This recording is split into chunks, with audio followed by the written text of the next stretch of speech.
Asante. Ningependa tusimame wima kwa wimbo wa taifa la Kenya na wimbo wa Afrika Mashariki. Kayamba. Utaomba ulilinde Jumuiya Afrika Mashariki, tuwezeshe kuishi kwa amani, tutimize na malengo yetu. Jumuiya yetu sote tulilinde, tuajibike, tuimarike. Umoja wetu ni nguzo yetu, idumu jumuiya yetu. Katika hali hiyo unyamavu, ningependa kumwalika Sheikh Juma Ngao na Senator Beth Siengo watakuja kutuongoza kwa maombi mafupi tafadhali.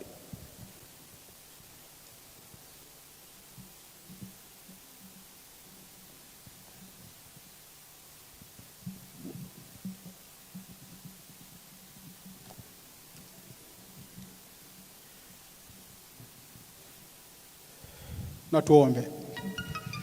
A'udhu billahi minash shaitanir rajim.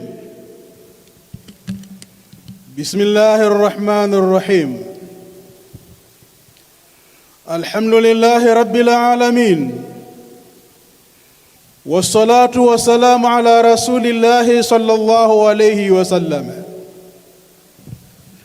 Huwa Allahu alladhi la ilaha illa huwa ar-rahmanir rahim. هو الله الذي لا إله إلا هو الملك القدوس السلام المؤمن المهيمن العزيز الجبار المتكبر سبحان الله عما يشركون. أنت الله الخالق البارئ المصور، لك الأسماء الحسنى، يسبحك يا الله ما في السماوات وما في الأرض، وأنت العزيز الحكيم. يا الله يا حنان يا منان يا مقسط يا ديان، نسألك يا الله فإنك أرحم الراحمين. Twakuomba ya Allah katika siku ya leo uijalie Kenya iwe nchi ya amani. Tuepushie mapigano ya wenyewe kwa wenyewe kama nyinginezo katika bara la Afrika. Ya Allah, leo ni mkutano mkuu wa chama kikuu cha kutetea wanyonge ODM. Twakuomba ya Allah uongoze mkutano huu, yale yote atazungumzwa utie baraka zako ni afaidishe chama na wananchi wa Kenya. Ya Allah, umefungua barabara ya African Union. African Union yataka kiongozi, na wewe mwenyewe ya Allah umegeza mapenzi Afrika nzima. Kuanzia Kenya wanataka Raila Amolo Odinga. Twakuomba ya Allah, tukiwa na funga ya 6 baada ya Ramadhan, ondoa vikwazo vyote katika uchaguzi huu. Wazungu, Wahindi, Waafrika, Waarabu, makabila yote katika Afrika wamchague Baba Raila Amolo Odinga kama rais wa AU. Twakuomba ya Allah, mwaka 27 tusiibiwe tena kura. Nchi ya Kenya ina waizi wa kura wabaya, na bila msaada wako tutaendelea kuibiwa. Twakuomba ya Allah, mwaka 27 Raila Amolo Odinga, mzee wetu wa maana kabisa, mjalie awe rais wa Kenya. AU aende, uchaguzi ukifika ya Allah mtie mahaba, arudi Kenya apiganie urais. Twamtaka zaidi kuliko Afrika. Kwa rehema zako ya Allah, bariki kina mama, bariki wazee, bariki watoto wetu, jeshi la anga, jeshi la nchi kavu, jeshi la maji, baraza la mawaziri, wabunge, magavana, maseneta, women rep, ma-MCA na viongozi wote hata wa dini. Tubariki ya Allah, na Kenya yetu hii ifanye nchi ya amani na kupendana sisi kwa sisi. Tunakuomba yote ya Allah ya logo tukufu, tukubalie na tubariki. Rehema na amani zimshukia Rasul, sahaba na jamaa, walhamdulillahi rabbil alamin. Amin, amin, amin. Shukran.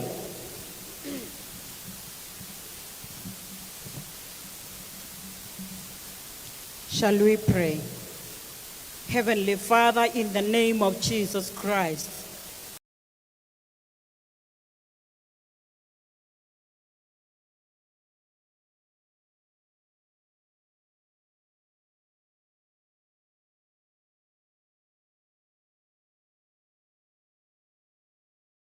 meeting we commit to your hands, O God. We pray, dear Father, that your presence is going to be with us, O God. Lord Almighty, we are praying for our party leader, His Excellency Raila Odinga, that will give him good health, O Lord, and strength as he continues, dear Father, to fight for Kenyans. Lord Almighty, as we are gathered here, every agenda that is going to be brought forward, we pray that you are going to give us good direction as we deliberate on the issues concerning the ODM party. We pray that you give us strength, dear Lord, to remain united. We pray for commitment in this party. We pray for integrity upon the leaders of this party. And dear Father, we pray for loyalty. We thank you, we honor you. Be with us from the beginning and to the end. In Jesus' name we pray. Thank you. Let's be seated.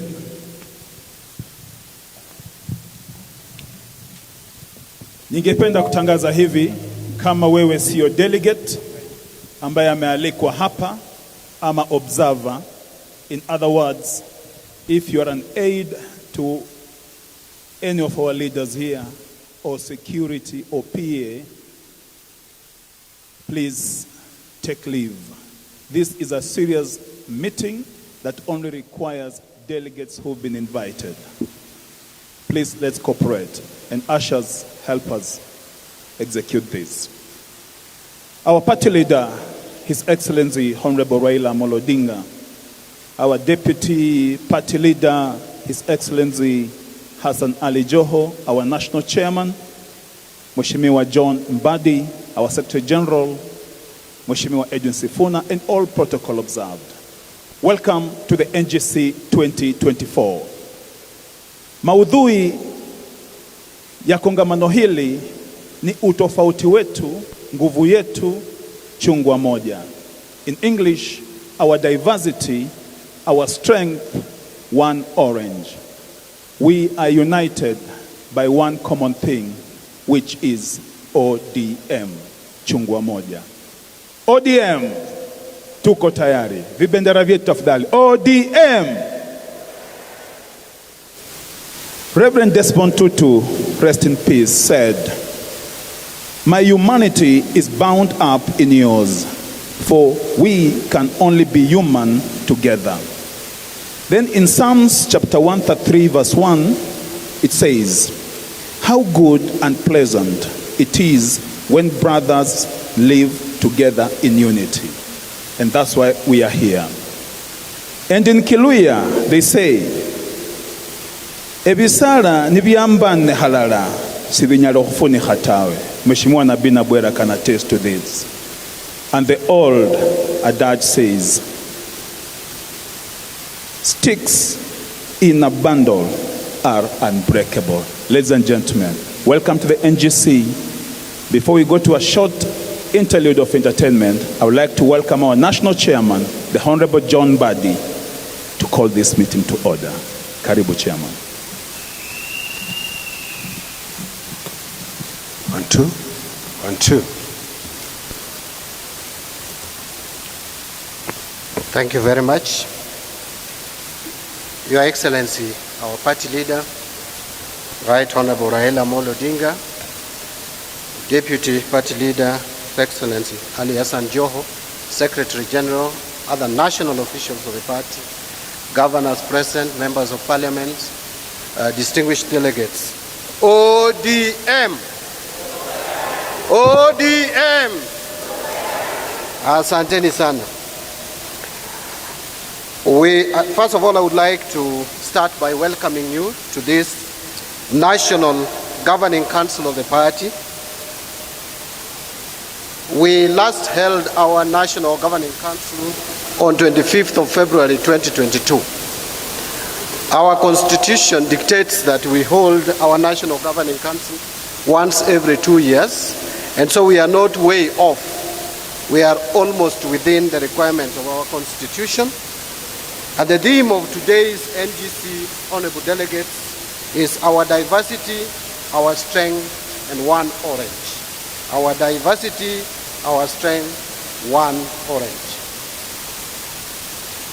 I want to take this opportunity to officially convene the meeting of the NGC. But before I go further, where I will recognize various delegates and introduce them, I will first ask the Secretary General of the party to come forward and read or officially convene the NGC. Tumpige makofi tafadhali akija.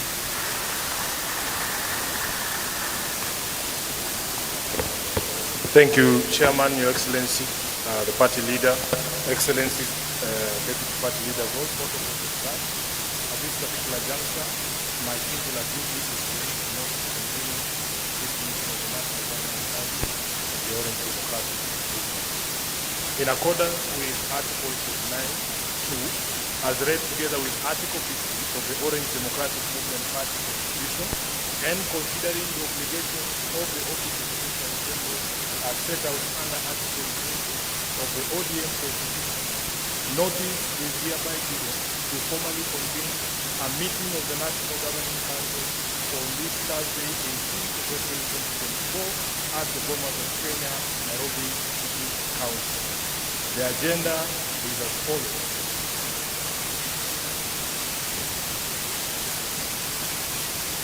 The first agenda which has been dispensed is prayer, notice to convene the meeting, national chairperson's welcome. At number 4 is adoption of agenda, and members, all these documents are in the bag that is by your side. At number 5, there will be consideration and confirmation of minutes of the meeting held on the 1st of March 2019. Then there will be a report of the Secretary General. Number 7, consideration and approval of the report of the National Executive Committee. Then there will be an address by selected national officials, and AOB at number 9. That is AOB that was with prior notice. I thank you, Chairman. You can proceed. Thank you, SG. Makofi tena. May I see by a show of hands who is proposing this agenda for discussion? I can see Mumbingaru proposes, seconder, Honorable Naika, second. Let me also welcome the other deputy party leader who has just arrived, His Excellency Wycliffe Ambetsa Oparanya. So, members, this meeting is attended by the following, and when I mention your category, I would appreciate if you just rise up and then we welcome you. But before I go to that, there are some apologies. Those who have apologies to record, we'll register them with our executive director. But I have an apology from the Governor of Homa Bay County, who is also doubling as the chair of the Homa Bay County Coordinating Committee, the Honorable Gladys Wanga, who is out of the country. She's in Rwanda. She would have loved to be with us this morning. I know there are many other apologies. We may not take them one by one, so I would urge that if you have any apology, kindly record them with our Executive Director, Mr. Oduro Ngwen. I can see the attendance is very good. We are almost full house, and other members are still arriving, but allow me just to introduce the following categories of our leaders. I will start with all chairpersons of the party's standing committees. Those members of the standing committees, our elections board, our disciplinary committee, etc., kindly rise up so that we can welcome you officially to this National Governing Council.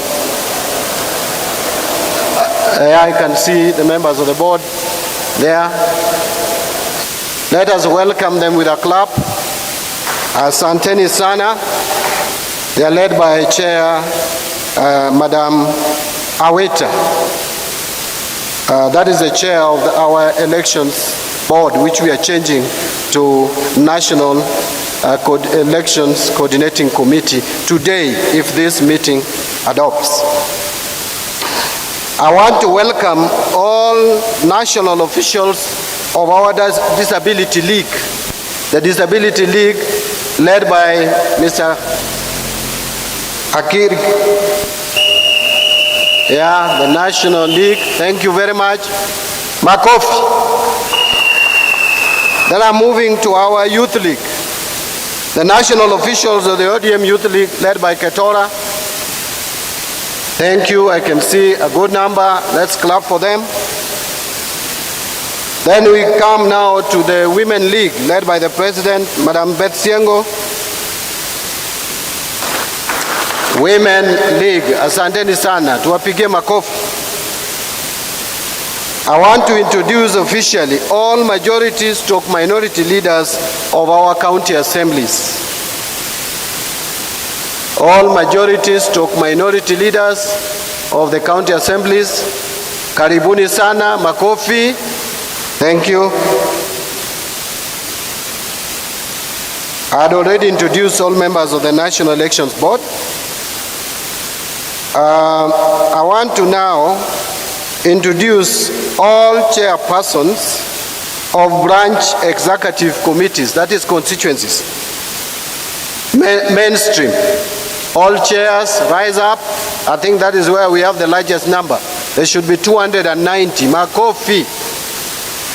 Asanteni sana, you can see it's a full house, Your Excellency. May I now welcome all chairpersons of county coordinating committees, the 47 of them across the country. Again, you can see the attendance is impressive, especially to my right. Party leaders left, the majority have arrived. Makofi. Thank you. All members of the parliamentary group, that is members of the National Assembly and the Senate. Members of the National Assembly and the Senate, led by the two minority/majority leaders, the Honorable Pio Wandai of the National Assembly and Stewart Madsayo of the Senate. Karibuni sana, asanteni sana.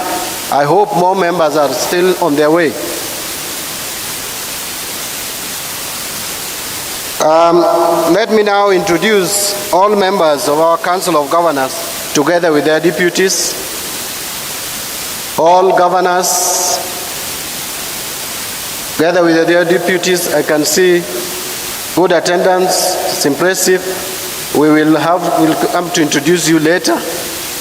But I can see we have Hilif in the house, Migori in the house, Hisi in the house, who is also my vice chair, Mombasa or 001 in the house, Kajiado in the house, Kakamega in the house, Baraza. We have Siaya in the house, Busia in the house. Yeah?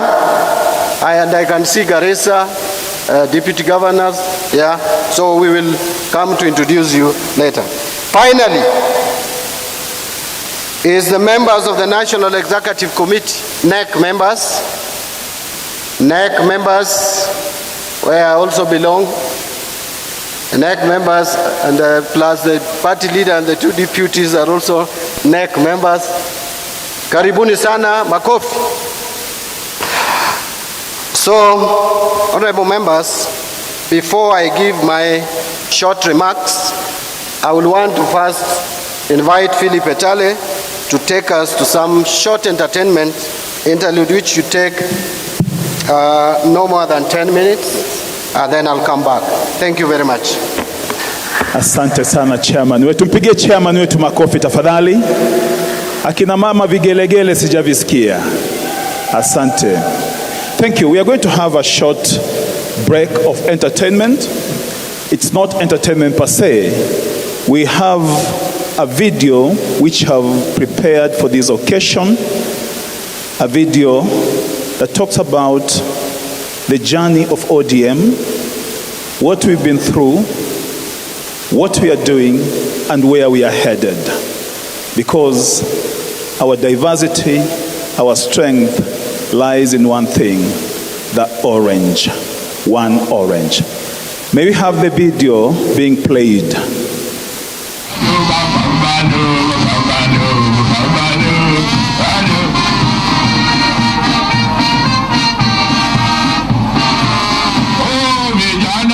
It is the song that defined the moment, the mood, and the feeling of the people.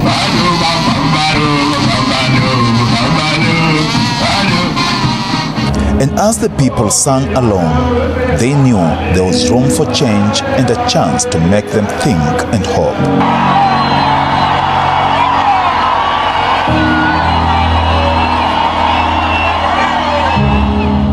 The smell of change and the aroma of hope rendered the air.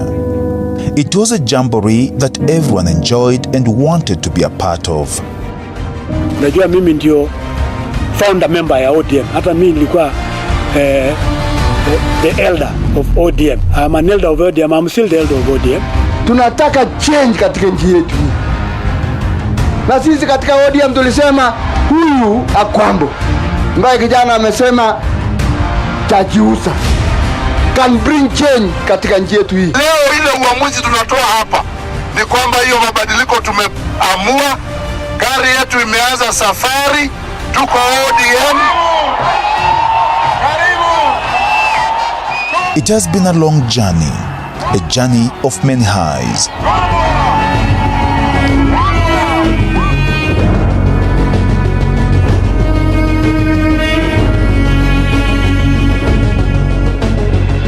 Hatukufii kwa nyumba zetu atutungoje njaa ituue. Hatutakufa kwa nyumba zetu atutungoja serikali tusaidie. Wacha tukutane na hii mwanaume kwa barabara, akuje na hiyo majeshi yake, akuje na hiyo polisi. Kama ni kufa tutakufia kwa barabara. Mtu ameiba ng'ombe yetu, amevuka nayo mto, hiyo ng'ombe imezaa, ameanza kukamua, na sisi tunaona akikamua ng'ombe yetu. Mimi nataka niwaambie hapa mchana, usiku na mapema, watu waelewe, serikali inayokuja mwaka wa 2027 ni serikali ya ODM. Mambo bado. Waoga wanarushia tear gas, lakini hatujali. Tutakomboa. But the highs have ended in traumatizing lows.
Sai Baba, an Indian spiritual master, once said, "Life is a song, sing it.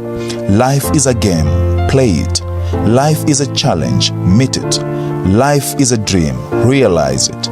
Life is a sacrifice, offer it. Life is love, enjoy it." Despite the brutal killing of our people by the overzealous police gangs, the choking in the gassed smoke, the smell of dust and spraying of water mixed with toxic chemicals on peaceful demonstrators, ODM has remained irrepressible. Nipigwe pingu. Oh, nipigwe pingu. We keep doing what is required by law, enrolling members into our party. Mimi nataka unyinyi mwingie ndani ya chama cha ODM. Tumeanza harakati ya kusajilisha watu upya katika chama chetu, waingie mashinani. Nataka vijana waingie ndani ya chama cha ODM. ODM itakuwa ni kinga yenu, ngao yenu, uta yenu, mishale yenu, mikuki yenu ya kushika hatamu ya utawala. We love our party. Mimi ni vice chairman wa chama cha ODM. Nitakuwa mwaminifu kwa chama changu cha ODM kwa kufa na kupona.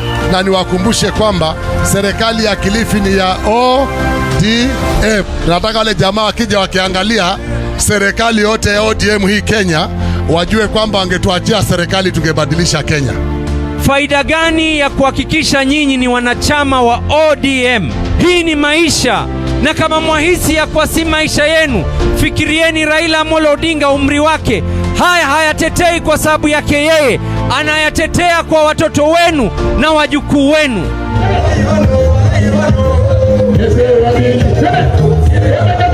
Loyalty, faithfulness, fidelity to the party will be number one consideration. Yes, loyalty to the party is a journey to success.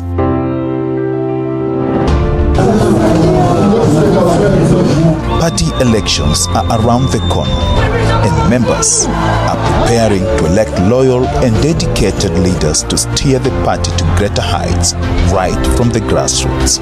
ODM ni chama kubwa, na Raila aende AU, aende EU, aende ECOWAS, aende Somalia, aende Ethiopia, yeye ndo bado atabaki kiongozi yetu hapa Kenya. Success will only come when things are done right. It is our responsibility as a party to right the wrongs for a better Kenya.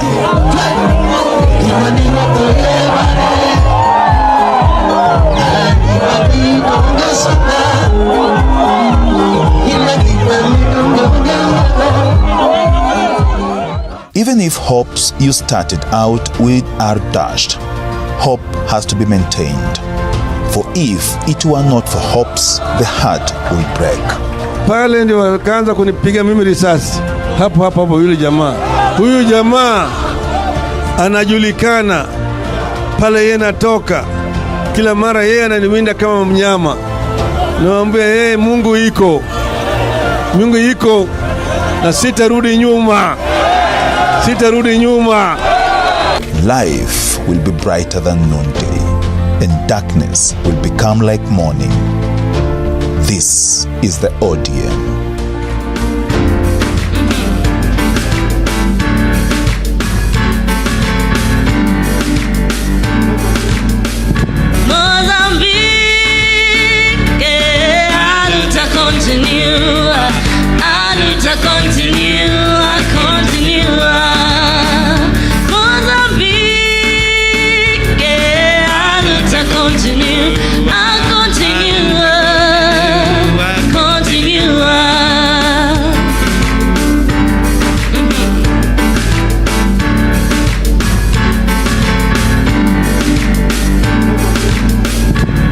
Tafadhali tusimame tuimbe huu wimbo pamoja.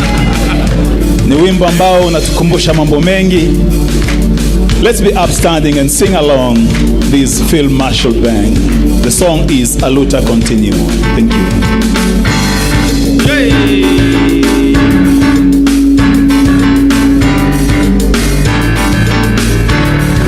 Maputo, Maputo. friend, our nation will soon be as one. Frelimo, frelimo, Samora Mashe, Samora Mashe, as one. Yeah, boy.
Amina Rabi Amina, ODM imara kama mnara Babeli.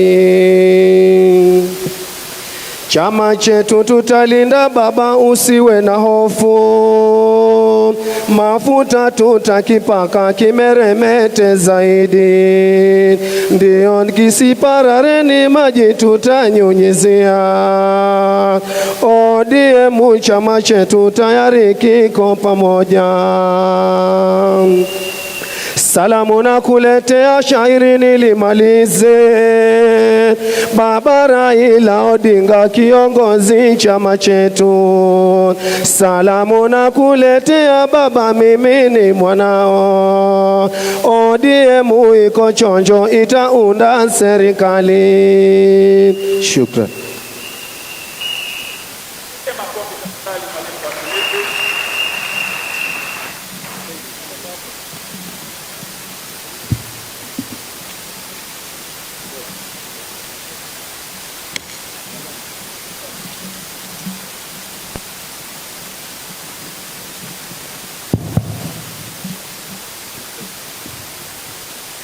Asante sana.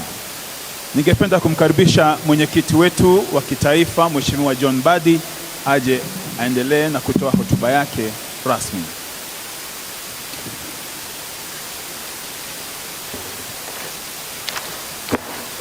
Thank you very much. Distinguished delegates, I want to take this opportunity before the SG comes to give details about the affairs of the party, to give some short, quick remarks. Delegates, as I mentioned before, this is our first meeting after the 2022 general election. In terms of our performance, in terms of numbers, the Secretary General of the party will give the number of our members in the Council of Governors, the numbers of our members in the National Assembly and the Senate, and also at the county assemblies. But before I progress, let me introduce, they are not members of the National Governing Council, but we invited them as observers, the speakers of county assemblies, those county assemblies that are under stewardship of ODM. Could we see the speakers present? Karibuni sana. I can see speakers from across the country. Let's clap for them. We welcome you, all our speakers. I want to just make some quick comments. Your Excellency and distinguished delegates, we are holding this National Governing Council at a time our economy is facing challenges. We are all aware that since Kenya Kwanza came into leadership, we have had a lot of challenges, some of which led us to go to the streets. As we speak and disregard the distortions and disinformation from the government of Kenya Kwanza that the economy is doing well, I will tell you, as a matter of fact, that our economy is not doing any better. When Kenya Kwanza government came into power, the Kenya shilling was in the region of 119, 120 shillings per dollar. Within a very short period of time, the Kenya shilling to the dollar was at 163. Right now, it has gone to 135, and now the Kenya Kwanza government is asking us to celebrate that as an achievement. The question we want to ask is, what is the explanation why the Kenya shillings went down that much? Secondly, the cost of living. Kenya Kwanza is using the generosity of God to give us rains from last year, which has given us bumper harvest, to justify and explain that they are doing very well. Yet all their initiatives, including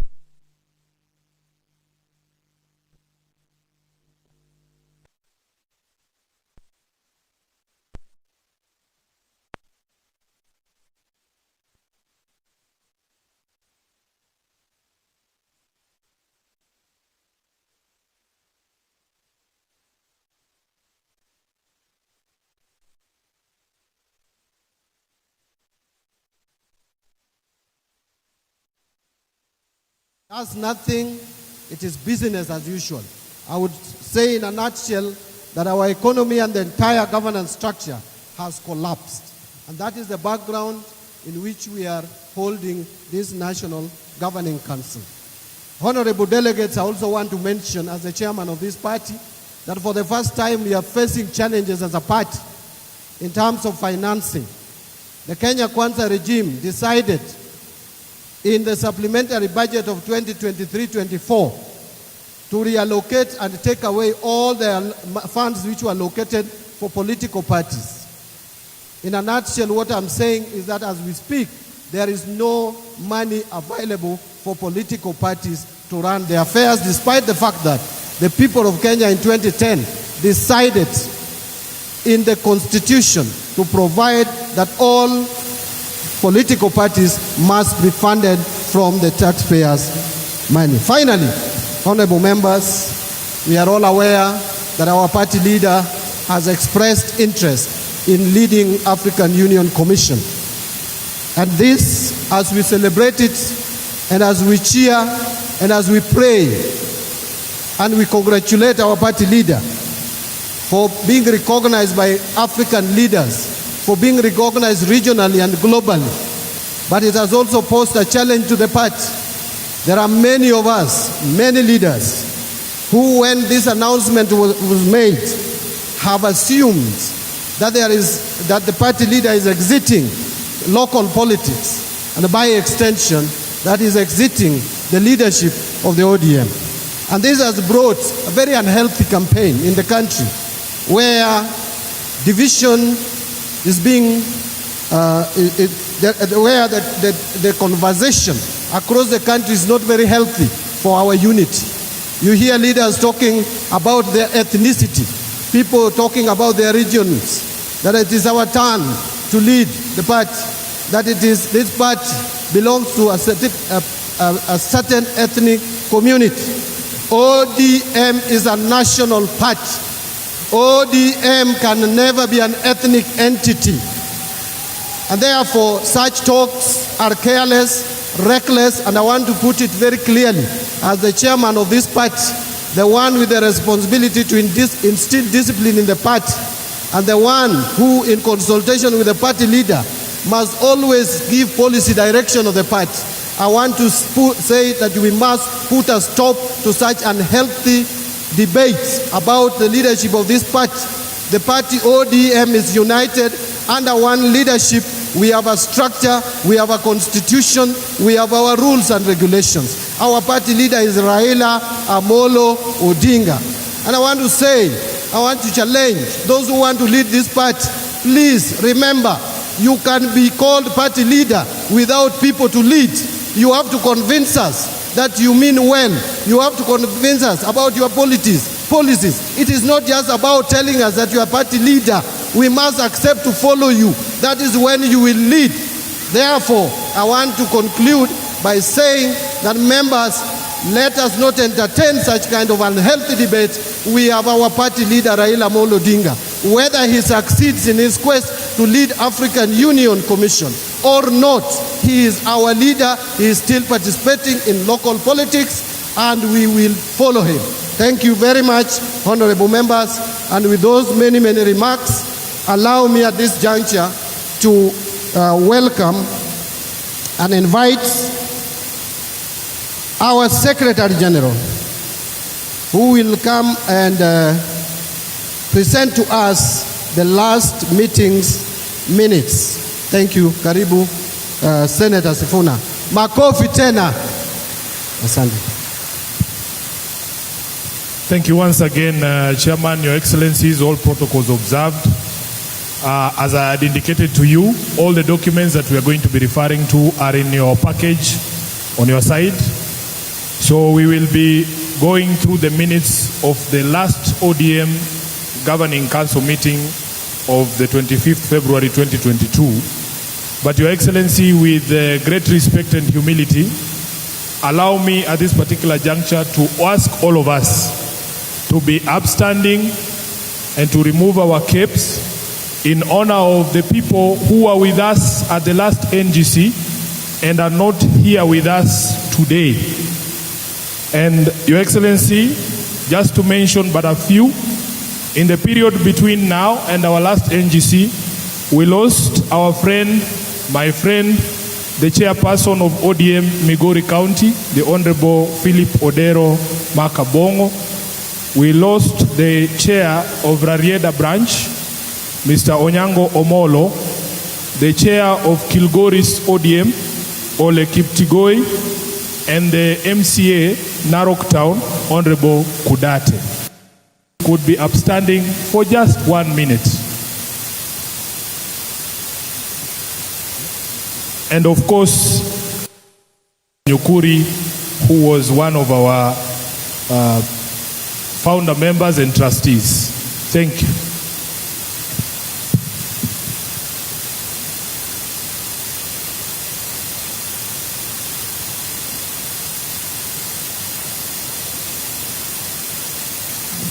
Thank you very much, Your Excellencies. You may have your seat. And if there is any name that we have forgotten, kindly pass me a note. We will remember them. These are our departed colleagues. Your Excellency, I will very quickly go through the minutes. These are the minutes of the ODM NGC held on 25th February of 2022 at this very venue in Nairobi.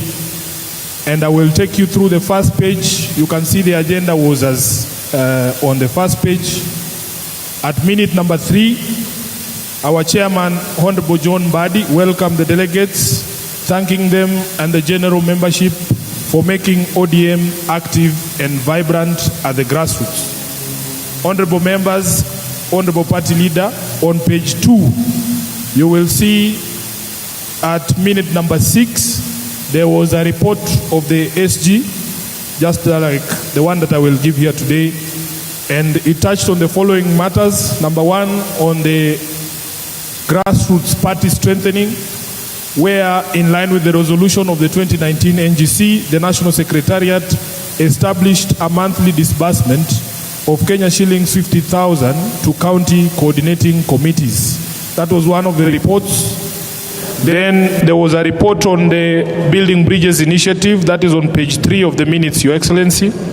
Then on reconstitution of the National Elections Board, at that particular meeting, we did enumerate to the delegates the steps that led to the reconstitution of the National Elections Board then, and read out the names of the members.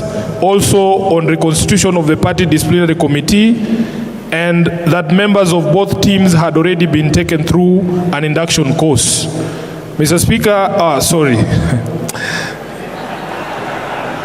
Honorable Party Leader, perhaps I should have disclosed that since the last NGC, and with your support and the support of the ODM party in Nairobi, I am now the Senator of Nairobi.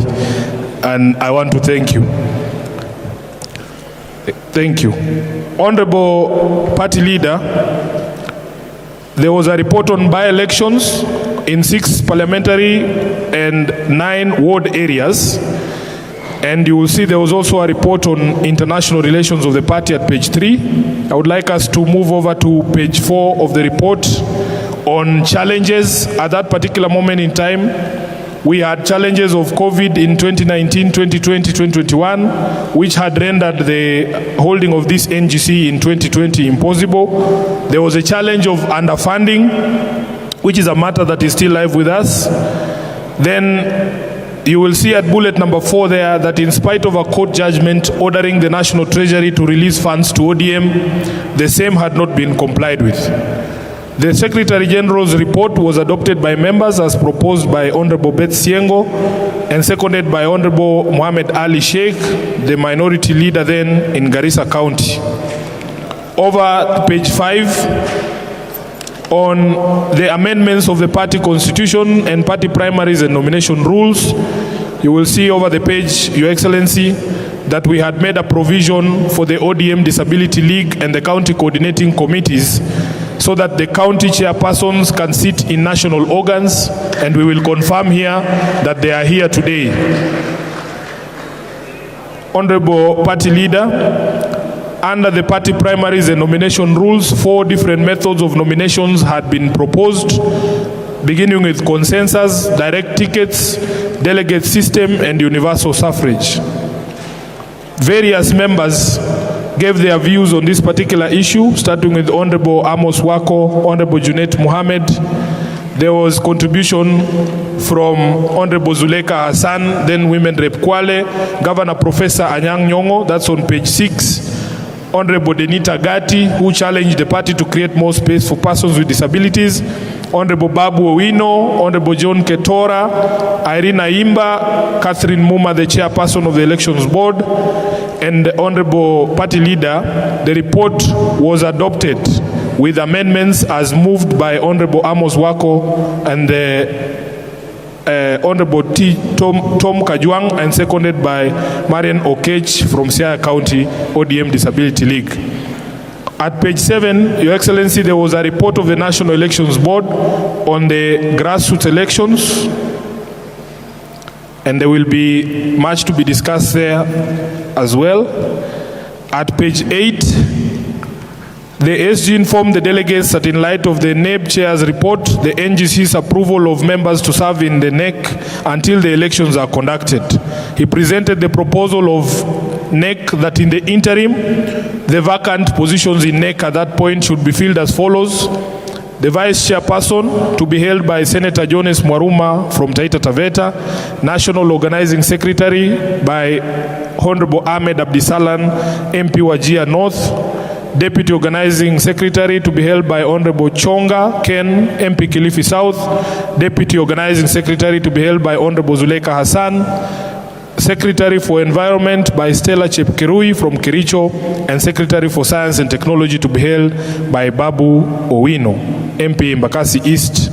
The delegates adopted the proposals as proposed by Senator Judy Pareno and seconded by Honorable Omar Mwinyi. Your Excellency, at page 8, the last item there was a report on the Azimio Coalition, where Honorable Junet urged the delegates to ratify the decision by the National Executive Committee that ODM joins Azimio as an anchor party. The delegates unanimously adopted the resolution as proposed by Ashura Michael from the ODM Disability League and seconded by Yusuf Maalim from Mandera County. At page 9, on the nomination of the presidential candidate, following the party leader's consultations with people of Kenya, he was overwhelmingly petitioned to run for president in the August 2022 elections. The party leader accepted the invitation by the people of Kenya to run for president, and the NGC noted that the two applicants from ODM had withdrawn their applications. On page 10, Your Excellency, at the top, in view of the foregoing, the NGC approves that His Excellency Raila Odinga be approved as the sole candidate for president under the Azimio Coalition. The resolution was proposed for adoption by His Excellency Wycliffe Ambesa Oparanya and seconded by His Excellency Ali Hassan Joho.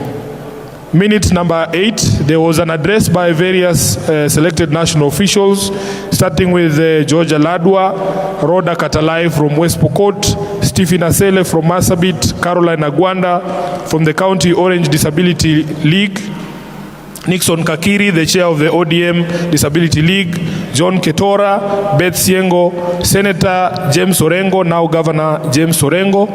And on page 12, Your Excellency, the speeches continued with the addresses from His Excellency Ali Hassan Joho, Wycliffe Ambesa Oparanya, and the party leader, who thanked the party members for making the day a reality and took the delegates through the truce that he had with the then President Uhuru Kenyatta and the party's oversight role. He thanked the delegates for nominating him as the party's flag bearer, noting that he was first reluctant and following the countrywide rallies where he sought the views of the voters on his candidacy. He also paid tribute to His Excellency Uhuru Kenyatta, though on opposing sides, and having gone through an election that was nullified by the Supreme Court, leading to a period of street protests where many people died, they came together and agreed that Kenya is bigger than them, hence the need for a truce. He concluded by urging the delegates to go back home with a message that time for liberation and economic revolution of the country has come. At minute number 9, Your Excellency, the meeting came to an end at 2:35 p.m. with a word of prayer from Bishop Abuka. Those are the minutes of the ODM NGC of the 25th February 2022 at the Bomas of Kenya. Your Excellency, with your permission, I would want to request for a proposer of those minutes as a reflection of the deliberations here, and I would want a mic. Can we have a roving mic? We will have a proposer from here, and make sure you are present when you are proposing, so you confirm. Yes. My name is Otiende Amolo. I was present and I propose. Thank you. Can we get a seconder from this side? Perhaps a lady?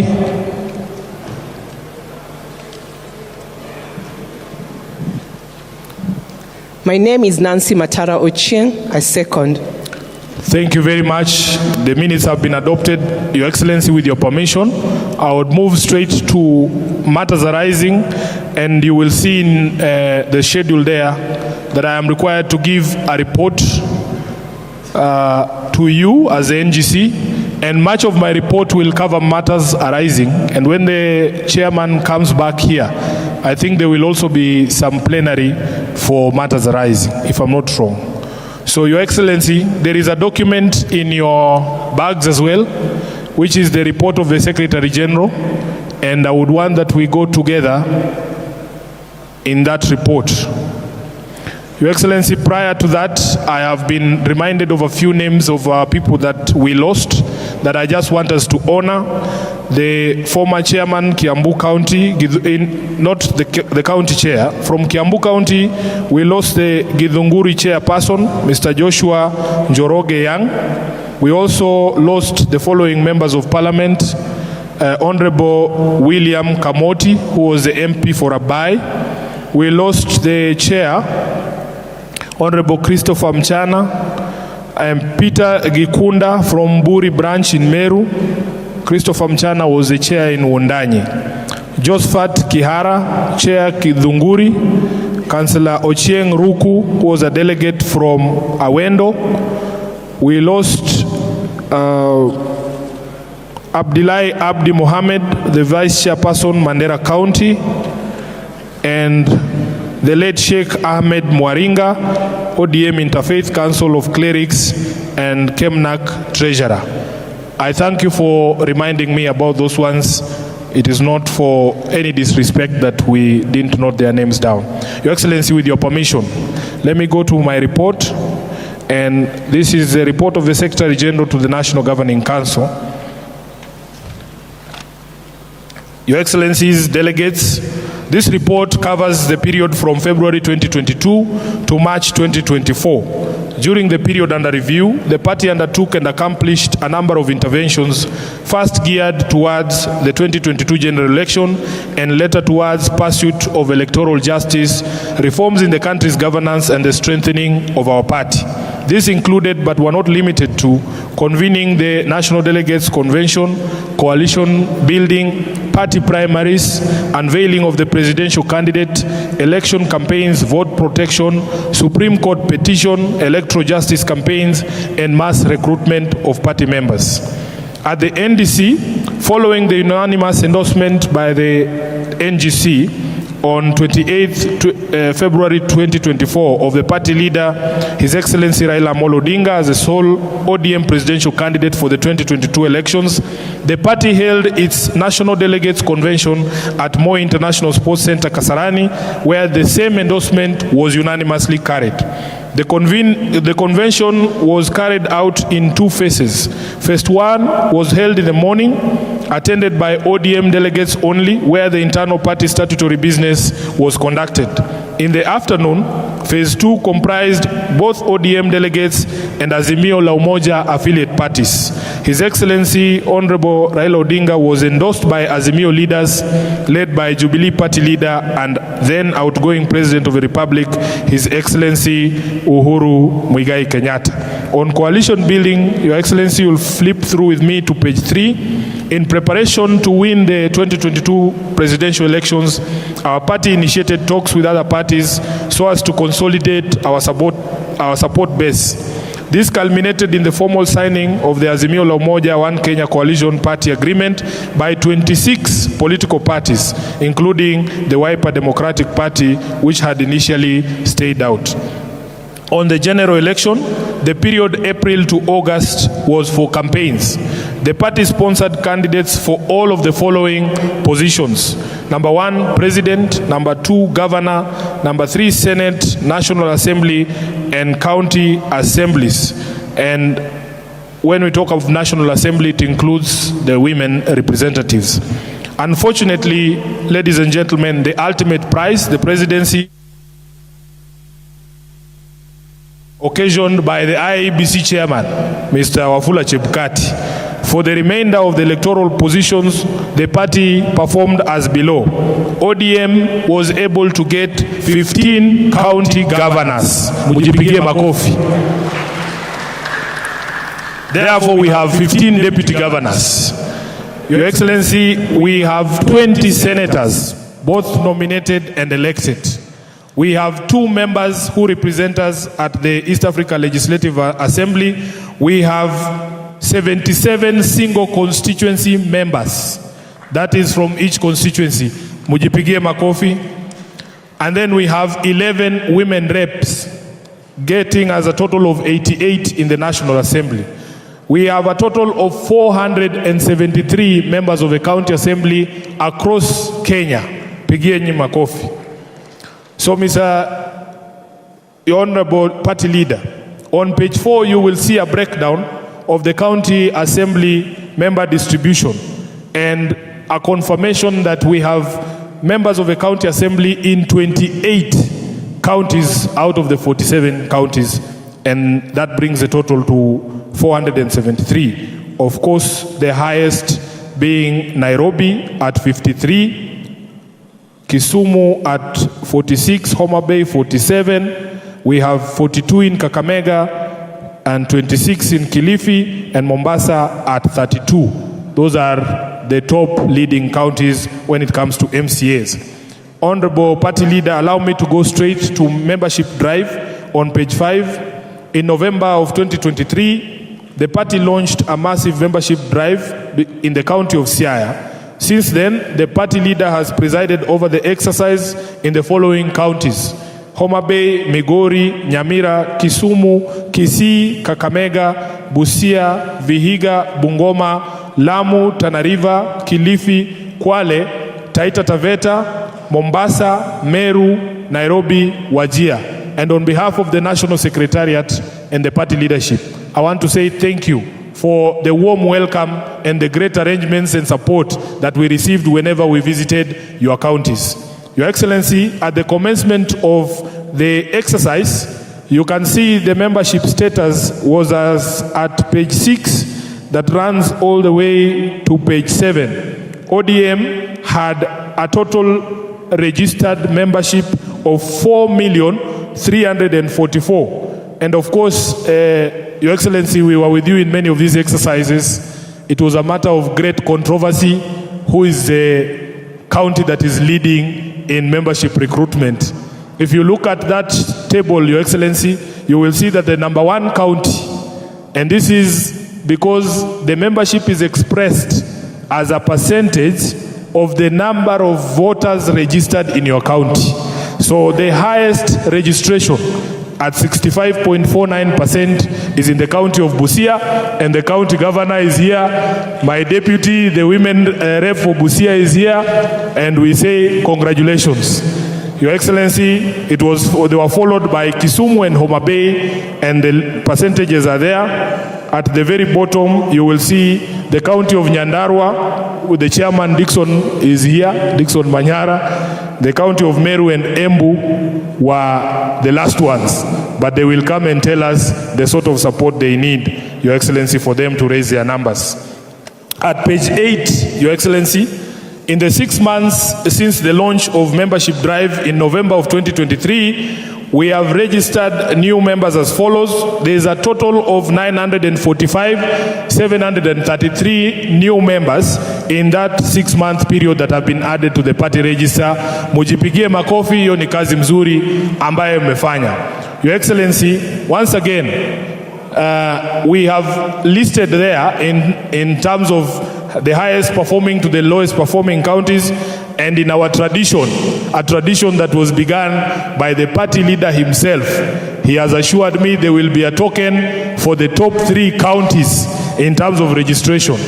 And I want to make it clear here that you cannot argue with statistics. There will be no fight about these numbers. And those who saw us in the grassroots, you cannot argue with the server. Your Excellency, at number 3, in terms of the highest number of registration, is Siaya County. Mwapigie makofi, and the governor, the Honorable James Orengo, is here. Siaya registered a total of 103,564 new members to ODM. They are followed very closely by Homa Bay, at 157,327, and of course the chairman is here. Chairman, well done. And of course, number one, Nairobi oye, Nairobi oye. Nairobi, Your Excellency, we were able to register 167,702, and my chairman, Honorable George Aladwa, is here. Well done, Chairman. Well done to the members of Nairobi. Members of Nairobi, simameni for glory, bwana. Hey, Nairobi. Yeah. Asante sana. Your Excellency, we flip over to page 9 on number 6 on electoral justice reforms and dialogue with the Kenya Kwanza regime. Following the electoral coup perpetrated by the Independent Electoral and Boundaries Commission, and the decision by the Supreme Court of Kenya to uphold the same. The party within the coalition called Azimio embarked on a program of spearheading the pursuit of electoral justice and resistance of the Kenya Kwanza regime's government's political and economic misgovernance.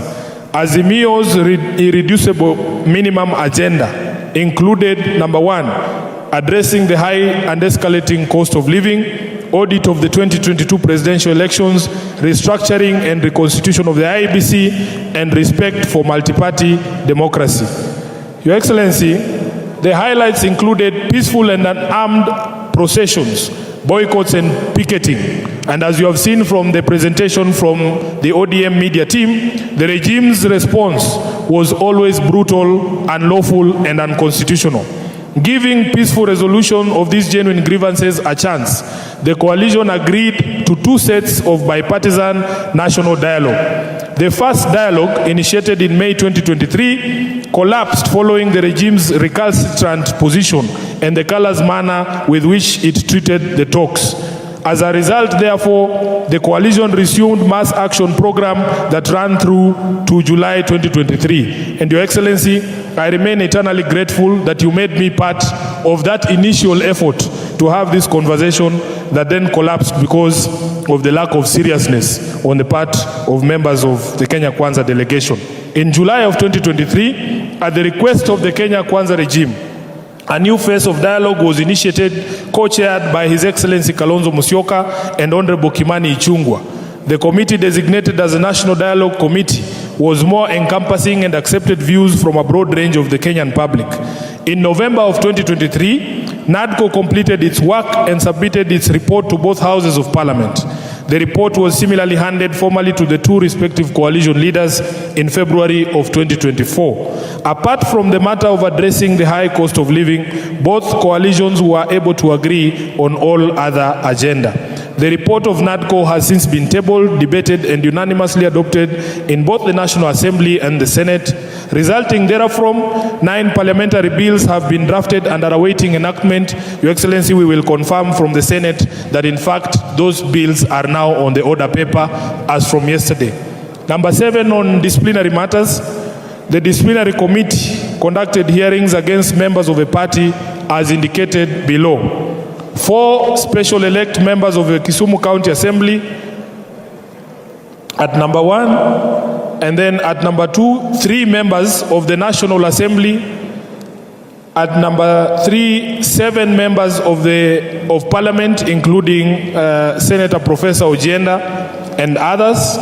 The disciplinary committee took the members of NEC through the process they undertook in conducting the hearings in strict adherence to the provisions of the Constitution of Kenya, the Fair Administrative Actions Act, the party constitution, and the disciplinary committee practice and procedure rules 2022. After lengthy deliberations on the report and its recommendations, and taking into consideration the nature of the allegations, the evidence adduced, and the general conduct of the accused members, the National Executive Committee made the following recommendations: that the following honorable members' nomination to the Kisumu County Assembly be revoked for gross misconduct.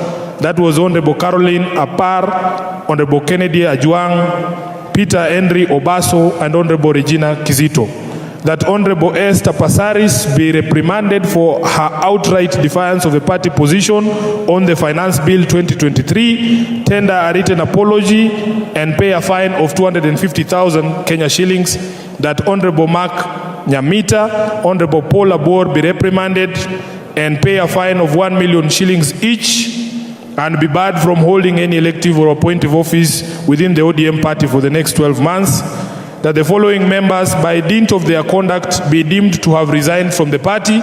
Number 1, the Honorable Tom Ojienda, the Honorable Elisha Odhiambo, the Honorable Karoli Omondi, the Honorable Gideon Ochanda, and the Honorable Felix Odiwuor Kode alias Jalas. All the aforementioned members contested the decision at the Political Parties Disputes Tribunal, which rendered the decision as follows.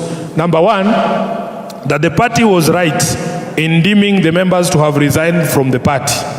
That the provision in the party constitution that requires representation at the disciplinary committee only by party members is unconstitutional And Your Excellency, this has informed some of the proposals to change our constitution that the NGC will be ratifying today. Number 3, that the party's disciplinary committee is not legally constituted, as its chairperson, a professor at the public university, is a public officer and therefore not eligible to hold an office in the party, in a political party, which is a decision that was contested, Mr.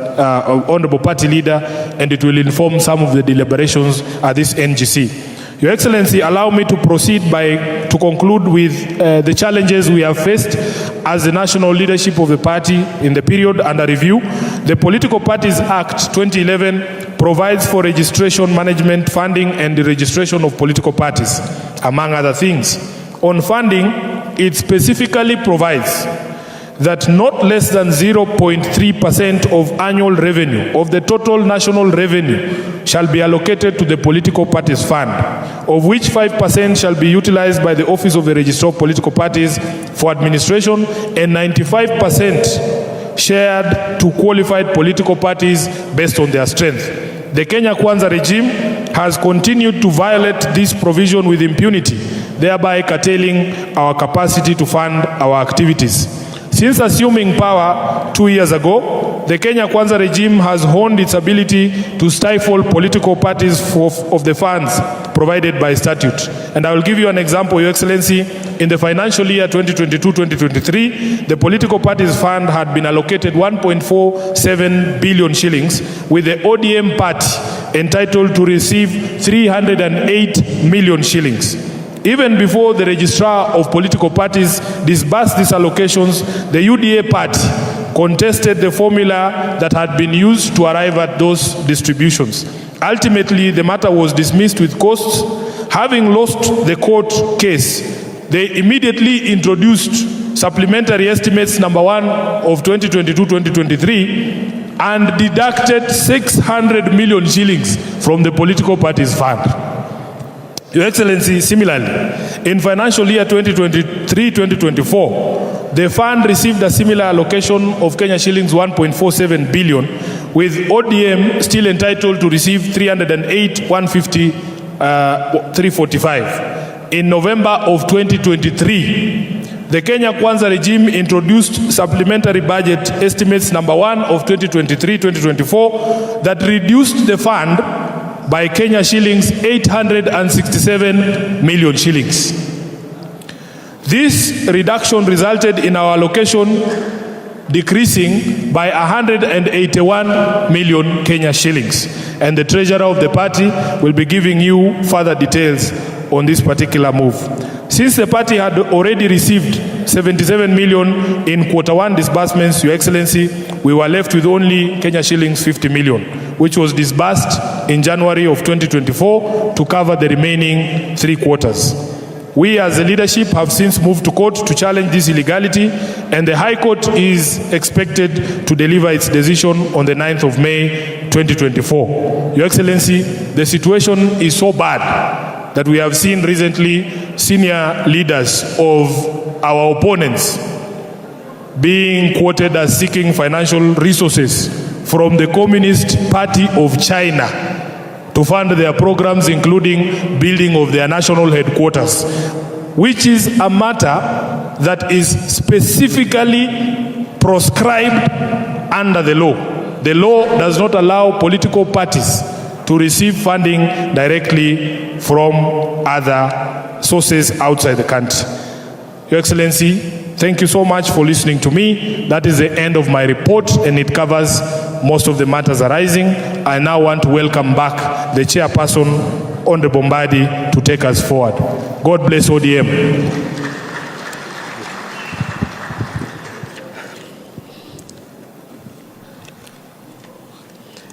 At this juncture, Honorable Delegates, allow me to read the resolution to adopt the Secretary General's report. That the Orange Democratic Movement National Governing Council meeting this 18th day of April 2024 at the Bomas of Kenya, Nairobi City County, and invoking its powers as set out under Article 49, Subarticle 2, and considering the obligations of the Office of the Secretary General as set out under Article 20 of the ODM Constitution, do hereby resolve and adopt the report of the Secretary General dated 18th April 2024, and the same shall now constitute the records of the Orange Democratic Movement. I want to get second proposer, maybe somewhere at the back, so that everyone, there is inclusivity in the meeting. Yes, you mention your name and your position. My name is Honorable Badi Twalib. I'm a member of Parliament for Jomvu. I do hereby propose. Thank you, Honorable Badi. Then I'll come this side. Give it to a lady. Where is the mic? Mike, give it to that lady.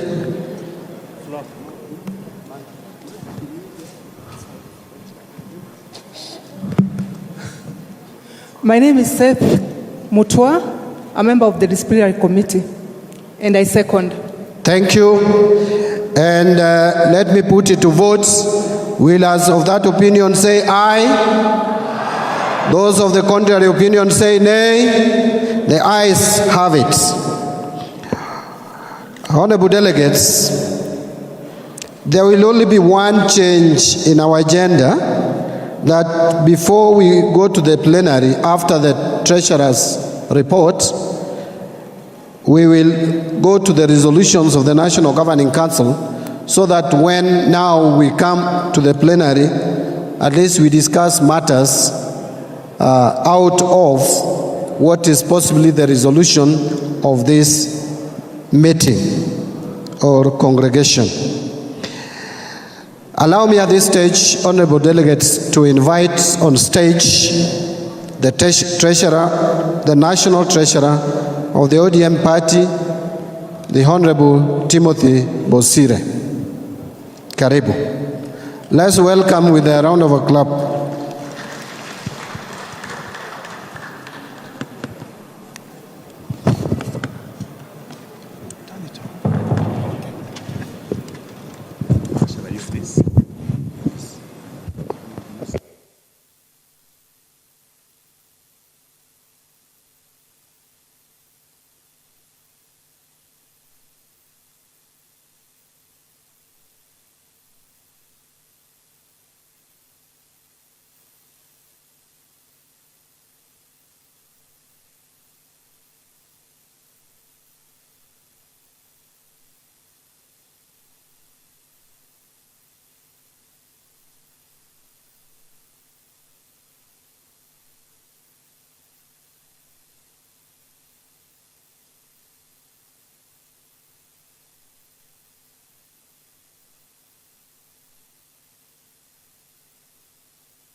To be amongst you this morning and to confirm the existing controls and checks within the Treasury Department of the party, which have remained sufficient to provide reasonable assurance of compliance with the Political Parties Act and the international accounting standards. I wish to thank our party leader, our governors, members of Parliament, and the members of the County Assembly for their contributions and financial support towards party programs amidst a regime that is hell-bent on breaking the law. The party has consistently received favorable audit reports from the Office of the Auditor General due to the financial property. Our financial reports have periodically been published in the Kenyan daily newspapers as required by law. For your reference, I'm sure every one of you is aware. We wish to therefore report from the onset that nothing has come to our attention to indicate that the party will be insolvent in the next 12 months, though we are financially struggling. However, the current regime has with impunity, I repeat with impunity, failed to honor the minimum 0.3% funding to political parties as provided in law. The court orders are ignored and not respected. The insufficient appropriated funds are equally arbitrarily chopped off without reference to political parties, and the little that remains are transferred as and when the regime decides. For example, the only available funds for the year 2023-2024, that was to cover October, November 2023 and December 2023, of Kenya shillings 50 million was received in January of 2024. The same amount is expected to sustain the party activities up to 30th June 2024 and or late September 2024 after the appropriation of the 2024-2025 financial year. With all the challenges that we have been facing, under the prudent stewardship of our party leader, we have been struggling and surviving. But it appears the government is determined to strangle parties from getting what is constitutionally their right. And in view of this, I may suggest to this important congregation that recently there was a judgment in court from one of the churches that those who are aggrieved by the government due to heavy debts, it might be necessary, as you may find it important, to make a move to attach government properties for the government to realize that we are serious. And in view of this, I still suggest and request that we make an important decision on this matter. We went to court some time back and we were awarded. To this day, there is in excess of 11 billion Kenya shillings that the government owes the party. If necessary, as you may decide, we might make a move that may awaken this government so as to rise to their obligations. Fellow comrades, today is an important gathering that we might make a breakthrough decision that will help the parties get their entitlement in terms of party funding. Thank you for listening to me.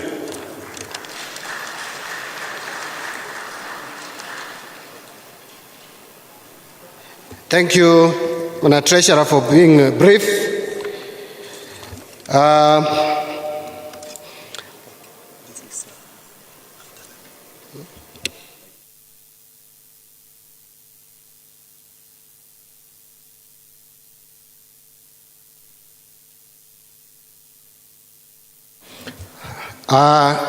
Honourable delegates, allow me again to read resolution to adopt the National Treasurer's reports. That the Orange Democratic Movement National Governing Council meeting this 18th day of April 2024 at the Bomas of Kenya, Nairobi City County, and invoking its powers as set out under Article 49, Sub-Article 2, and considering the obligations of the Office of the National Treasurer as set out under Article 22 of the ODM Constitution, do hereby resolve and adopt the report of the National Treasurer dated 18th April 2024, and the same shall now constitute the records of the Orange Democratic Movements. May I get proposer? Let's also consider delegates at the back. Where is the mic? Give it that side. Pick at random someone at the back, right there. Yes, give it to the gentleman. Is there a gentleman or a lady? I think a lady. Give it to him. There is some argument there. I don't know what it is. Just pass it to him. My name is Michael Kariagaduku from Muranga County, Maragua constituency. I support. You propose? I propose. Thank you. And now let me come to the left.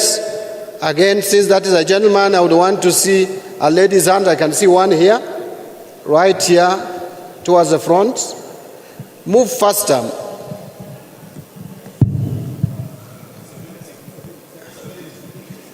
Give it to that lady. This lady standing, please. My name is Consolata Gidegi, OIL, Embu County. I second. Thank you very much. Will, as of that opinion, say aye. Those of the contrary opinion say nay. The ayes have it, and we adopt the National Treasurer's report.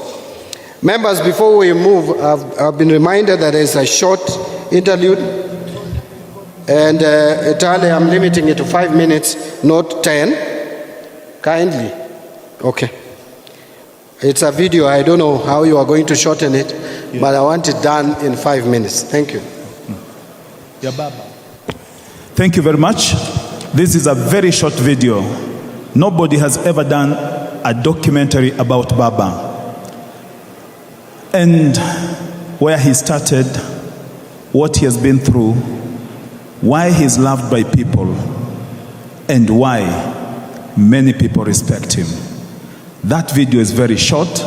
It's just 2 minutes, and I will welcome you to relax, sit back, and watch this video. Please, the gallery, play the video.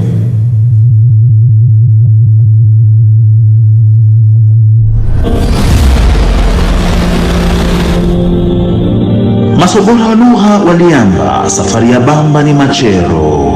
Safari ye oya. Safari ya Bamba ni machero. Amusilale. Adu mapambano, mapambano, mapambano. Mapambano, mapambano.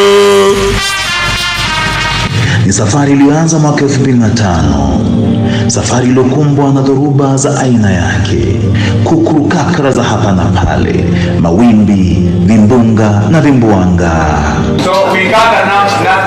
Ilikuwa ni safari ya kuchofia, lakini wanachama na wakereketo wa ODM hawakuchoka. Ala, kweli Rombo, si tulishinda. Sasa tusalimiane. ODM. Sema, just say ODM. Tena? Tena? Tena? Tena?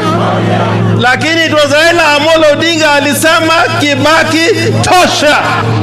Safari ambayo ilinuiwa kuwapa Wakenya uongozi bora na wa haki.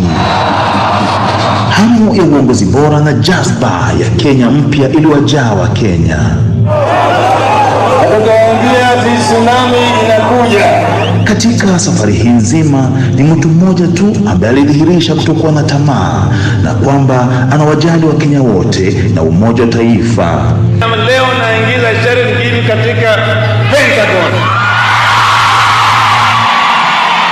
Yeye ni Raila Amolo Odinga. Hatutaki kuleta siasa ya kugawanya Wakenya, tunataka siasa ya kuunganisha Wakenya wawe kama kitu kimoja. Amepitia mengi katika safari hii na katika siasa. Amehukumiwa bila kufikishwa mahakamani, ameitwa majina na kupakwa tope. Lakini upendo wake kwa taifa la Kenya umeweza kudhihirika kila anaposema kwamba Kenya ni kubwa kumliko yeyote yule na kwamba kesho pia ni siku. Umahiri wake katika siasa umempa majina mengi: Tinga, Jacom, Agwambo, His Earthquakeness na sasa linalovuma Baba. Haya. We as the ODM party, ODM government under Mheshimiwa Raila Amolo Odinga will ensure that our youth do not tamak. Hatumii matusi wala kujigamba. Hamuiti mtu jina lolote, lakini weledi wake na uzoefu wa siasa vimemwezesha kuwafikia wengi bila ubaguzi. Lakini kunayo sifa moja aliyonayo bwana huyu: unyenyekevu.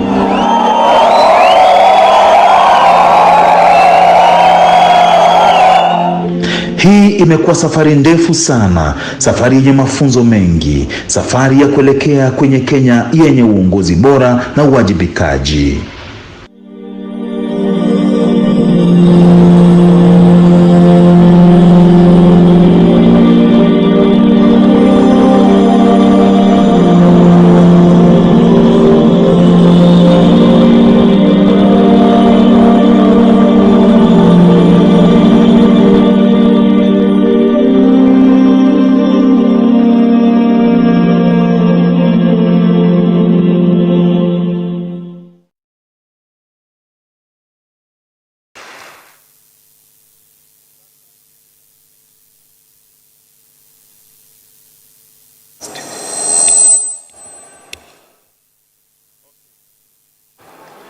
Chairman, tafadhali karibu.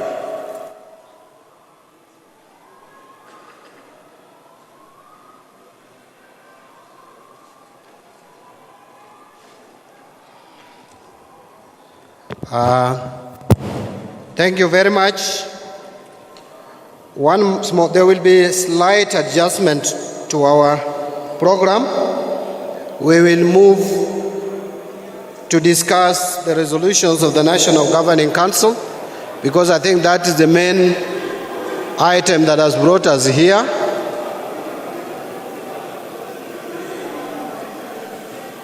But as we discuss it, I will give between 4 and 5 minutes to our legal team to take us through some of the proposed amendments to our constitution, so that the honorable delegates may understand and acquaint themselves with some of the changes that we are proposing to make to our constitution. That is the constitution of ODM. So the head of the legal team, I can see Honorable Tim Wanyonyi has walked in, who is the chair of our legal team, but I think there is he has delegated that responsibility. Where is the leader, the person who is leading the legal team? Oh, Judy is here. Kindly come forward, and I'm allocating you strictly 4 minutes, at most 5. Thank you. Thank you. All protocols observed, starting with our party leader, Your Excellency, our party leader, the deputy party leader, the chairman, all protocols observed. On behalf of the legal team, led by the Honorable Tim Wanyonyi as the chair, I am the vice chair. We have Jackson Awele. I don't know if the legal team is here. Barbara Maloa, Eric Changorok, Sophia Mutavi, Anthony Opondo, and Jane Jaboke. They might not be here, but that is a legal team for the party. On behalf of the legal team and on behalf of this party, we present to you the proposed legal changes to our constitution and the election and nomination rules. The Central Committee met on 3rd of April and approved these changes. After the Central Committee, then the NEC met and approved these changes, which we present to you today as the National Governing Council for purposes of your approval. Then thereafter they'll be submitted to the NDC for ratification. What are we amending? We are amending Article 61 of our Constitution to create a body, or to change the National Election Board to become what we now wish to call the National Election Coordinating Committee, to replace the NEB, to also provide for their qualifications and to also provide for their membership. You remember we used to have a board that had 9 members. We came to a board that had 6 members. Now we have the National Coordinating Committee that is going to have 3 members. And thereafter we are also creating, and we ask for your approval, that we create county election committees. I want to state that we used to have the county election committees, but they were never anchored in law. They were optional. They were not mandatory. But this law proposes, or the amendment proposes, that the county election committees are now going to be mandatory for creation, meaning that we have devolved our services to our counties. We are also making amendments, which we ask for your approval, that the role of the county or the Central Committee be expanded so that we provide for oversight of elections and resolutions of dispute. You know that we used to have an election board that is just doing a business without reporting back immediately to the party. and also sitting at the same time to handle disputes. So this law now proposes that we amend our constitution to allow the Central Committee to be able to do an oversight of the activities of the election board. We are also proposing that we amend Article 53 to include the Secretary of Political Affairs as a member of the Central Committee. You know that it is provided for that we have a Secretary for Political Affairs in our NEC, but he does not, or she does not sit. For now it is a he in the Central Committee. We are asking that this be included. We are also asking for amendment of Article 76 to provide that disciplinary decisions of the disciplinary committee shall become effective upon adoption by NEC. That was an oversight. What are the functions of this Secretary of Political Affairs, so that by the time you approve that he should be included in the Central Committee, then you, the delegates, know the functions. 1, coordination and liaison with political parties, political intelligence, monitor political developments and emerging issues on party programs, recommendations to the Central Committee on strategies to advance political objectives, multi-sectoral linkages with private sector, community leaders, civil society, national and international partners on political matters, assessment of popularity of party members in selection of candidates and in general elections. So we ask you to approve that the Political Affairs Secretary do sit in the Central Committee. What are the National Elections Coordinating Committee? What is it going to do? We are going to ask for a review of the Constitution to review the qualification for the sitting members of the National Election Coordinating Committee. I've told you we have reduced the membership to 3. What is their duty?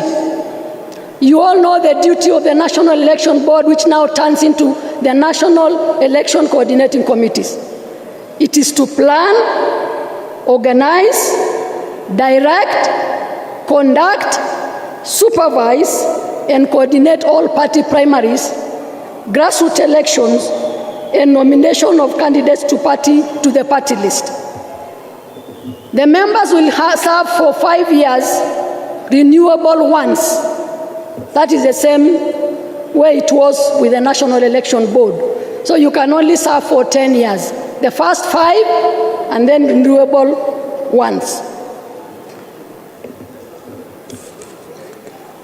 The other duties of this National Election Coordinating Committee is to do certification of results,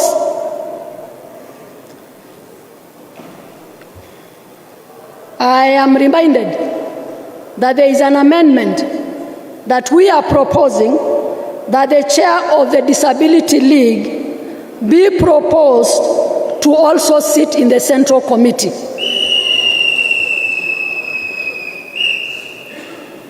So the job of the National Election Coordinating Committee will be to later on to do certification of results, issuance of certificates, to ensure there is a party register of voters, training of electoral officials and staff, make rules which shall be approved by NEC, functions that are incidental to the assignment that are going to be given by the NEC. So in short, we are going to have a presidential election committee. We are going to have county. We are going to have the national coordinating committee. Then we have the presidential election committee. Then we have the county election committee. Then below that we have the county returning officer. Then we'll have a constituency returning officer. Then the presiding officer. And finally the polling and county clerks, as it has always been.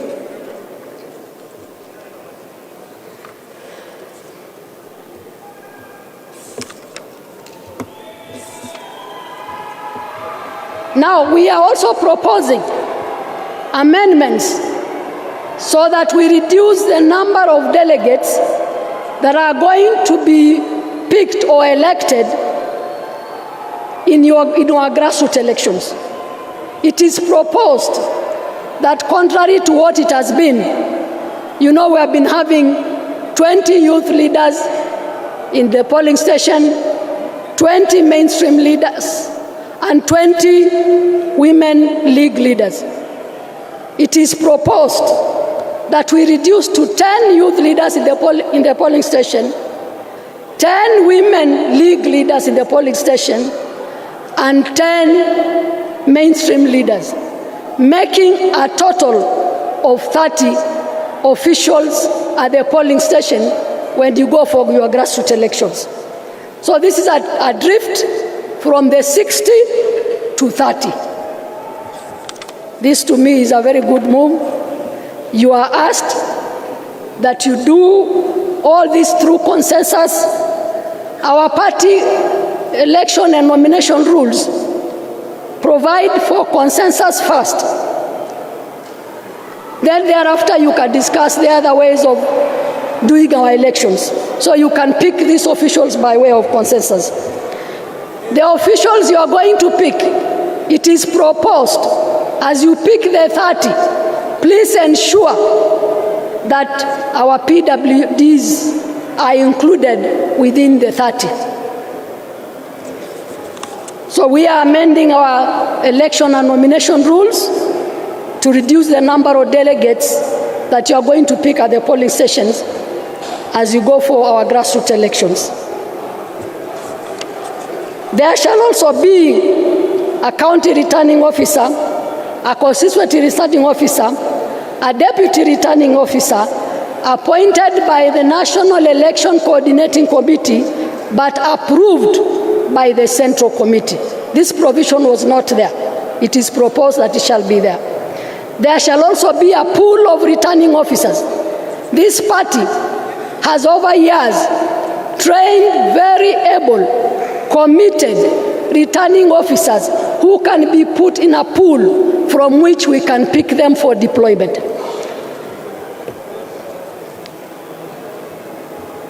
So the county returning officer to preside over elections of the party at the county,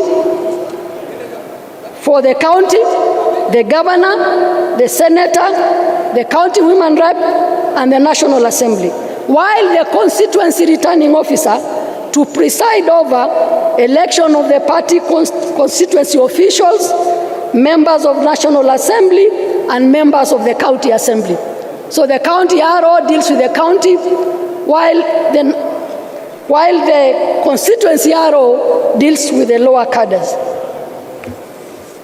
Those are the propositions that we are making.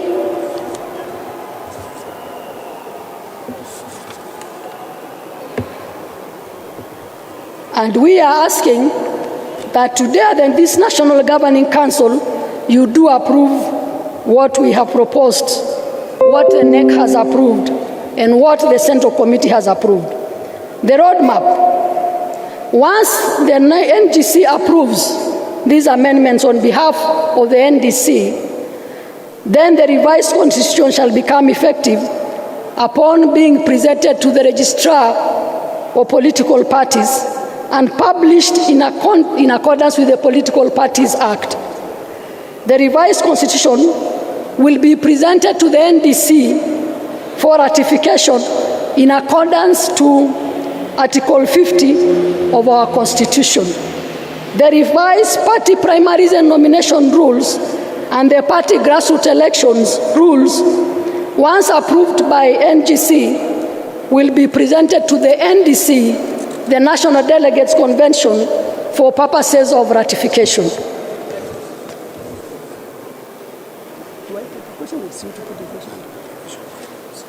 So I'll be putting the question by our chair to now put the question to you, the National Governing Council, to approve what we have done on behalf of the party.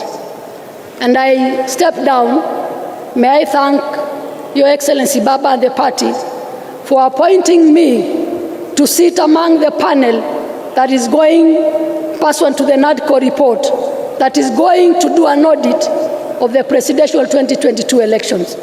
Baba, as usual, I will serve honestly and with all my might. Thank you.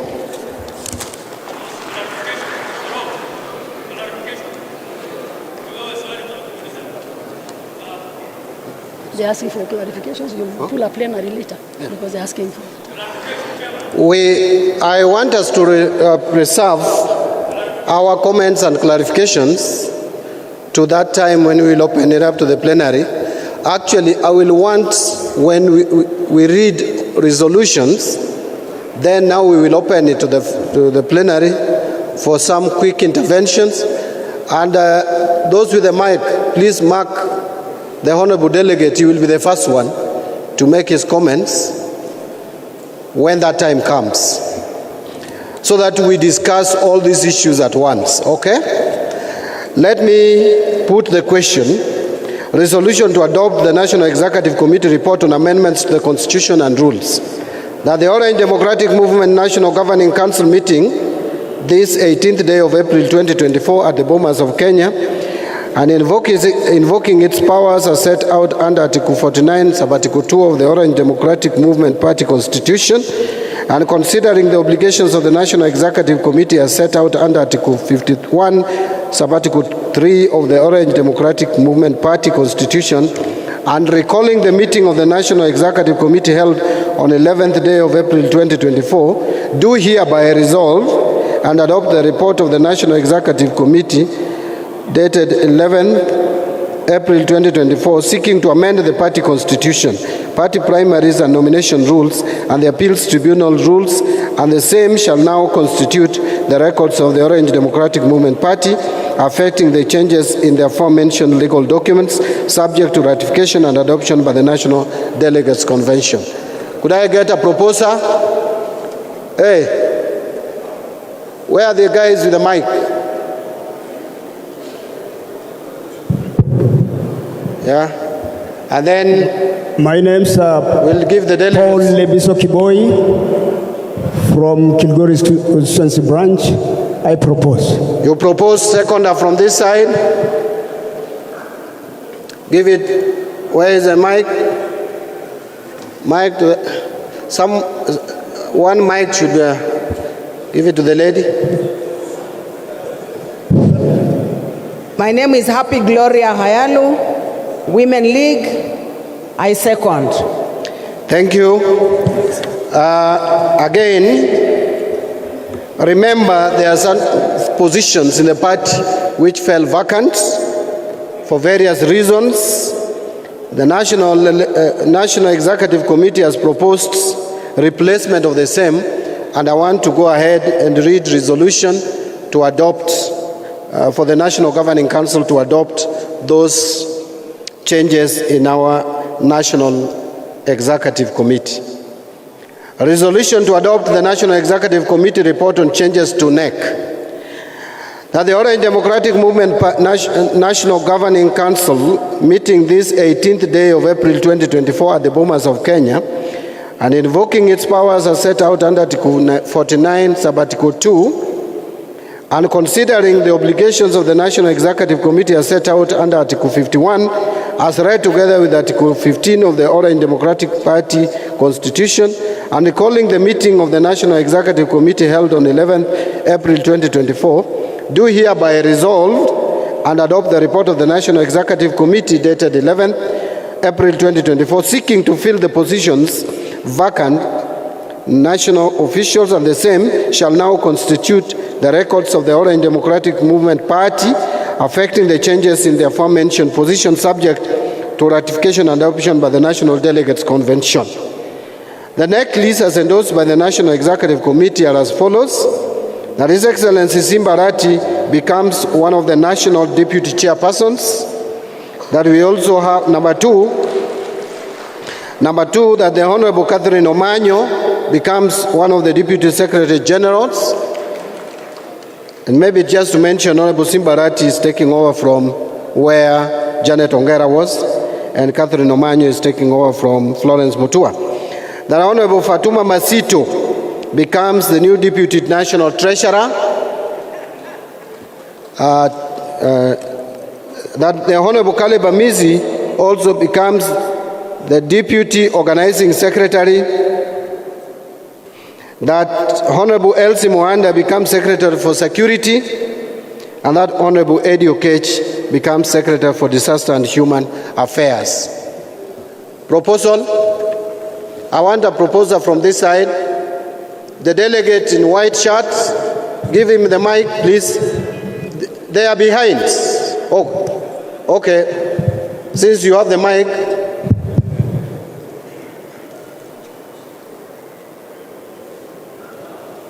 Propose you can bring her name. He has proposed. She has proposed? Yes. Yeah. You can pick her name. She's called Ashura. Ashura. Michael. Thank you very much. Seconder from this side. Oh, the center is always remaining. You know, the center, their hearts are never up. But let's pick one here, the center.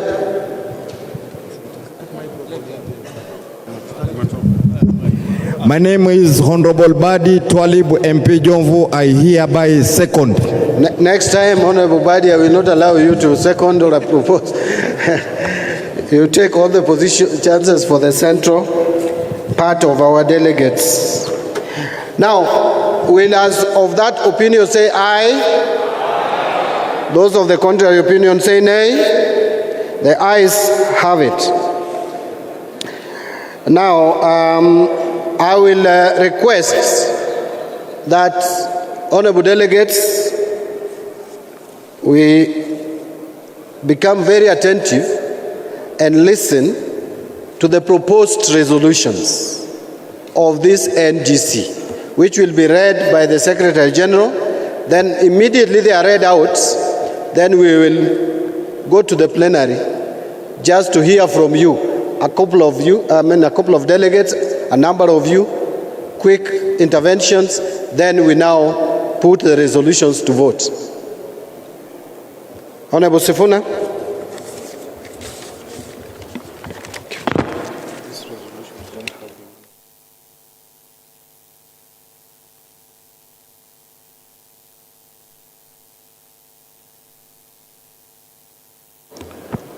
Thank you, Excellency. Delegates, continue to bear with us. I know that many of you have things to say. So I want to very quickly read these draft resolutions. They are drafts because they are being put to you to have an engagement, and then we will finalize with the input that we will get for you. Your Excellency, these are the draft resolutions of this ODM National Governing Council meeting of April 18th, 2024. The National Governing Council of the ODM party met today, April 18th, 2024, at the Bomas of Kenya. It adopted the day's agenda, received proposals and reports from the various structures of the party, and resolved as follows. Number one, on restructuring of the National Elections Board. The ODM National Governing Council warmly welcomed the proposal to restructure and devolve the National Elections Board, and it has duly adopted the newly established structures. Number two, endorsement of the three-member National Elections Coordinating Committee, the NECC. The NGC officially endorsed the new-look three-member National Elections Coordinating Committee as the replacement of the defunct National Elections Board in accordance with the resolutions of the National Executive Committee of September 6th, 2023. Number three, amendments to the ODM Constitution. The NGC has approved the proposed amendments to the ODM Constitution, which includes the restructuring of the National Elections Board into the NECC and the establishment of county election committees. And of course, there will be the amendment on the reconstitution of the National Executive Committee, which has just been read out by the Honorable John Mbadi. Number four, on grassroots party elections, the NGC has received, considered, and adopted the program for conducting grassroots party elections from the 27th of April 2024. Members are urged to actively participate in this crucial exercise to elect officials who will lead the party towards prosperity. The NGC also acknowledges ODM's consistent fulfillment of its statutory obligations, including regular grassroots elections as stipulated in the Political Parties Act. Number 5, observations from the Political Parties Disputes Tribunal. The NGC acknowledges the decision of the PPDT on matters brought forth by members facing action. It reaffirms that the authority to deem a member to have resigned from the party lies with the party organs. Other matters raised by the PPDT will be referred to the party's Legal and Constitutional Affairs Committee for further guidance. Number 6, there is a proposed resolution by this organ on the healthcare sector crisis that you are all aware of. Members of the NGC expressed concern over the suffering of ordinary Kenyan citizens due to the inability to access healthcare services amidst industrial action by healthcare personnel. The NGC condemns the government's high-handed approach towards peaceful strikes and picketing by healthcare workers. It calls upon the government to immediately engage in dialogue with striking medics to facilitate a swift return to work formula. Number 7, it is proposed to say something on the education sector crisis. The NGC voiced indignation at the insensitivity displayed by the Kenya Kwanza administration towards the crisis in the education sector. This includes the reductions and delays in the disbursement of capitation funds to schools, inadequate staffing, and insufficient infrastructure and learning facilities. Number 8, it is proposed that one of your resolutions be the endorsement of party leader Raila Odinga's quest to become the chairman of the AU Commission. The NGC has welcomed and officially endorsed the candidacy of the Honorable Raila Odinga, the party leader, for position of the chairperson of the African Union Commission in the February 2025 elections. Honorable Raila Odinga's leadership qualities, experience, and Pan-Africanist vision are recognized as invaluable assets for fostering the growth of the continent. The NGC calls upon party members and supporters to demonstrate sobriety and tolerance for the stability and progress of the party under his leadership. Your Excellency, at this juncture, I want to welcome back the chairperson of the party, Honorable Mbadi, to take us through plenary, where a select number of delegates, as many as possible within the time that has been allocated, Your Excellency, to say something on this meeting and those draft or proposed resolutions. I thank you, delegates.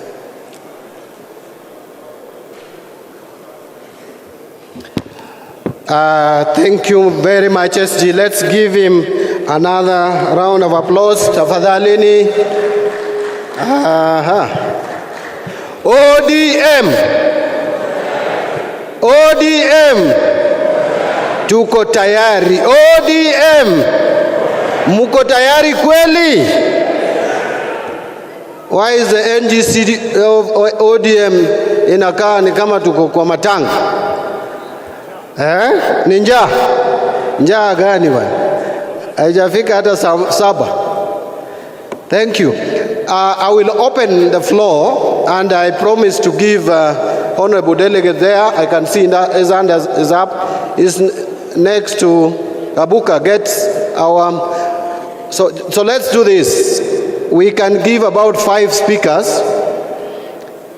You will mention region where you come from, then I'll pick another region and another region and another region. And I'll also be balancing the gender, youth or wazee.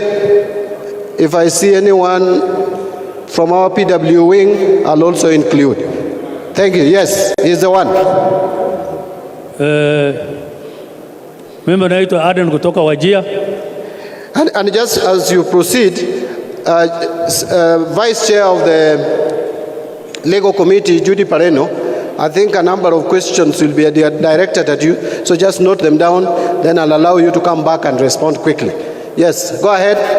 Chairman, mimi naitwa Aden kutoka Wajia. Na National Committee ya ODM ilitangaza ya kwamba kuna 29th April tutakuwa na election. Na watu kutoka Wajia 70% ni illiterate. Ni watu wachache ambao ni wafanya kazi ya serikali ama county ndio wanaangalia kama TV. Ililonchiwa recruitment ya ODM. Kama imelonchiwa ilikuwa inatakana clerical officers waandikwe ili wafanye recruitment. Hao watu Wajia hawaangaliaga national TV, wanaangalianga FM stations ambayo ya Kisomali, lugha ya Kisomali naongea. Swali yangu ya pili, mahali mimi nimetoka Wajia West, iko 79 polling stations. Multiply by 10, 700 something polling stations. Election itatendeka namna gani na watu watafika hiyo mahali namna gani? Ukiendelea mbele, elections board, if the matter is touching on you, kindly prepare, you'll respond. Go ahead, continue to. Endelea. Na hii kazi ya kutangaza election, ni National Election Board.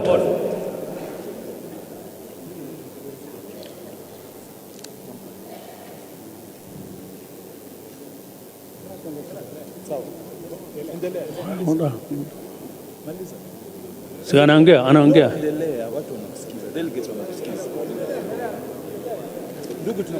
Na kazi ya election, unajua mambo ya demokrasia katika hii nchi ilipiganiwa na Raila Odinga. Kama silo Raila Odinga tungekuwa mambo ya kanu bado mpaka saa hizi. Asante ndugu, fupisha kidogo. Kwa hivyo tunataka ODM ifanye mambo ya demokrasia katika election. Goja. Adhali uko na dakika moja tu sasa. Actually 30 minutes. 30 seconds. Mimi naomba election ya Wajia ilitangazwa wakati ya Ramadhani. Na unajua mwezi ya Ramadhani watu hawezi kubali kufanya recruitment.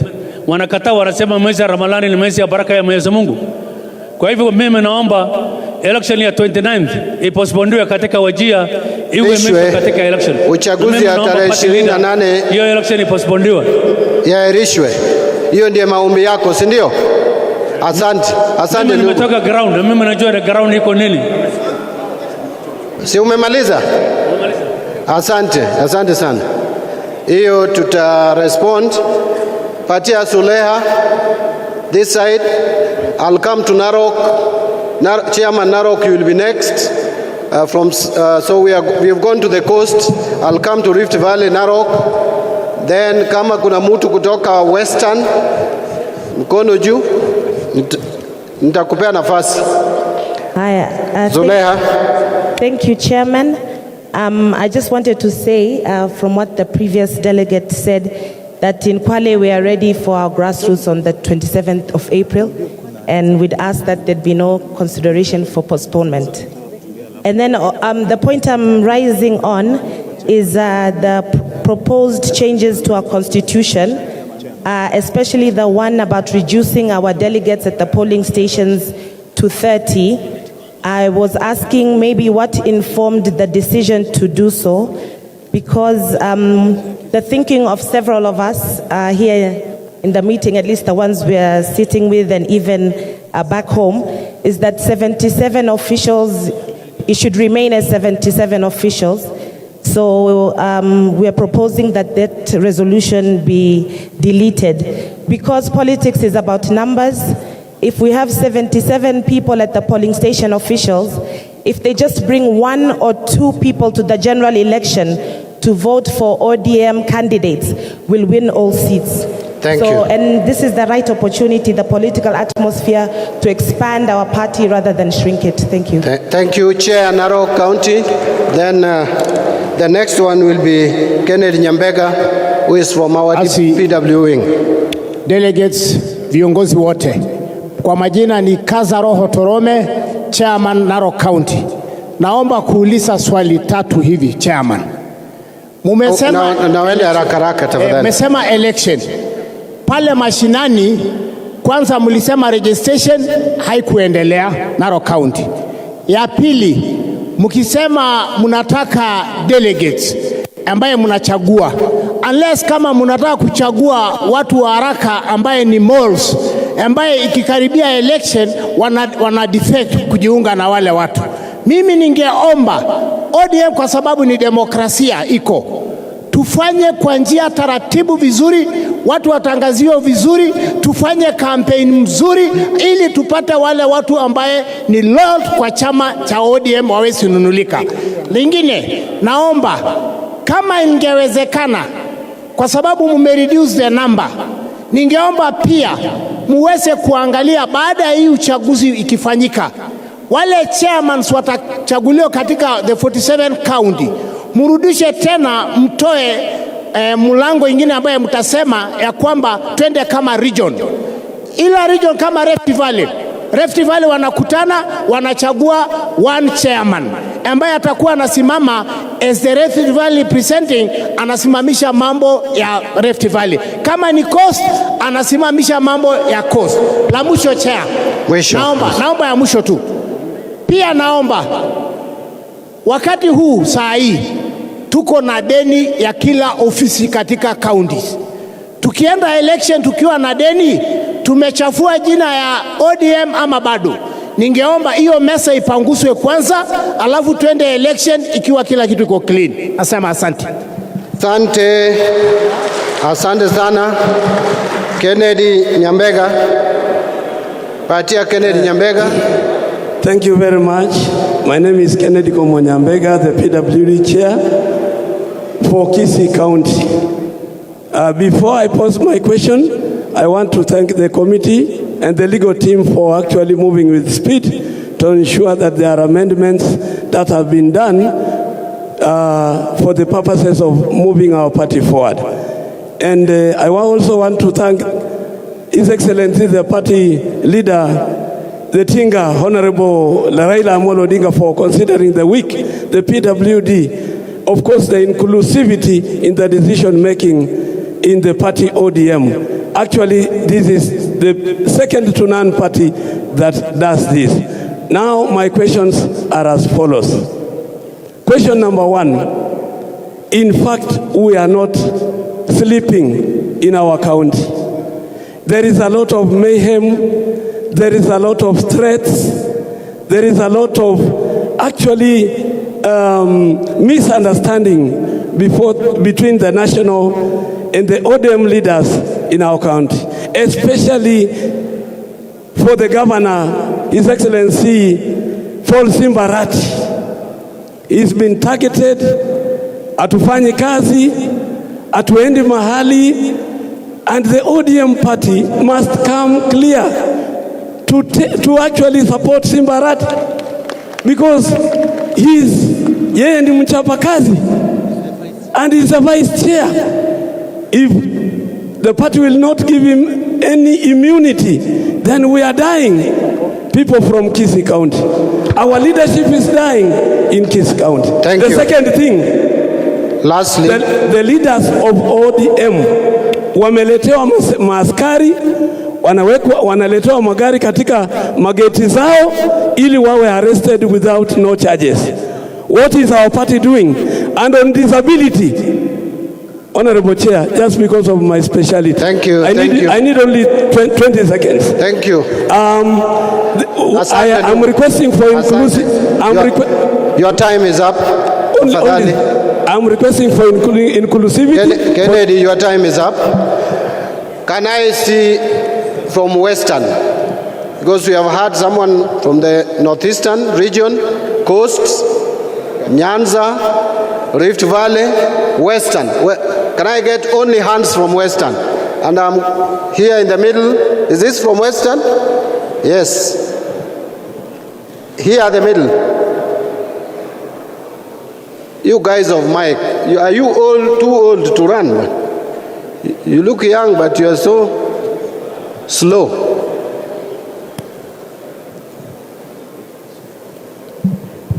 Thank you. Chairman, my name is Habib Rashid Anyolo, Chairman from Lurambi constituency, ODM. My question on election is this. We did mass registration and elections are now called. But down there at the county level or at the constituencies, we don't have those lists of members that were registered. How shall we know these are the genuine people to participate in the elections? We need those lists from the Secretariat to come down to the counties. I hope Elections Board, you are listening to that question about the list of delegates or list of members who will participate in the election. I am going to Eastern region, both lower, upper and central Eastern. How I wish I could see a lady's hand. Yeah, there's a lady here. Let's give him an opportunity to speak. I'm Florence Canario from Meru County, and my request to the newly elected is to include the Youth League. We have suffered as victims of elections each and every term. So we kindly request Madam Pareno to consider us as a Youth League. Thank you. Thank you. And now the Central Region, the counties of former Central Province. I can see as the Chairman Nyandarua. Yeah, Chairman Nyandarua.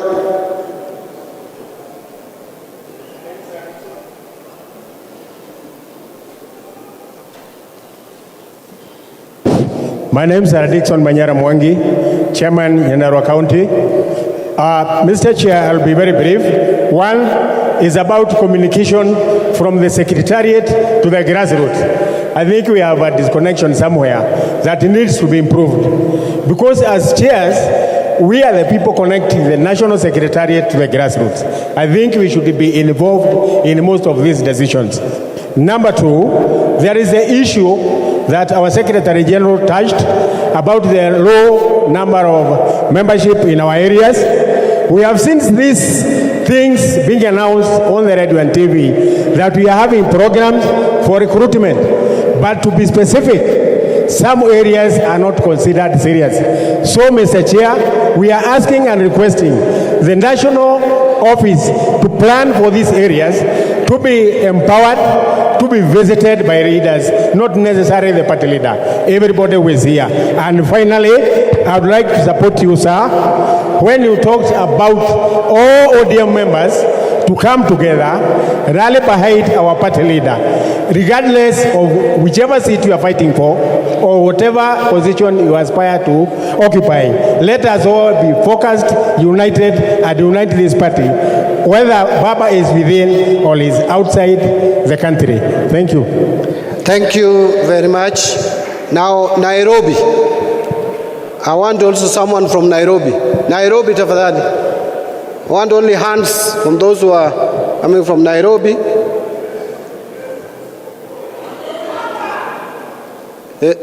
Okay, give one of them.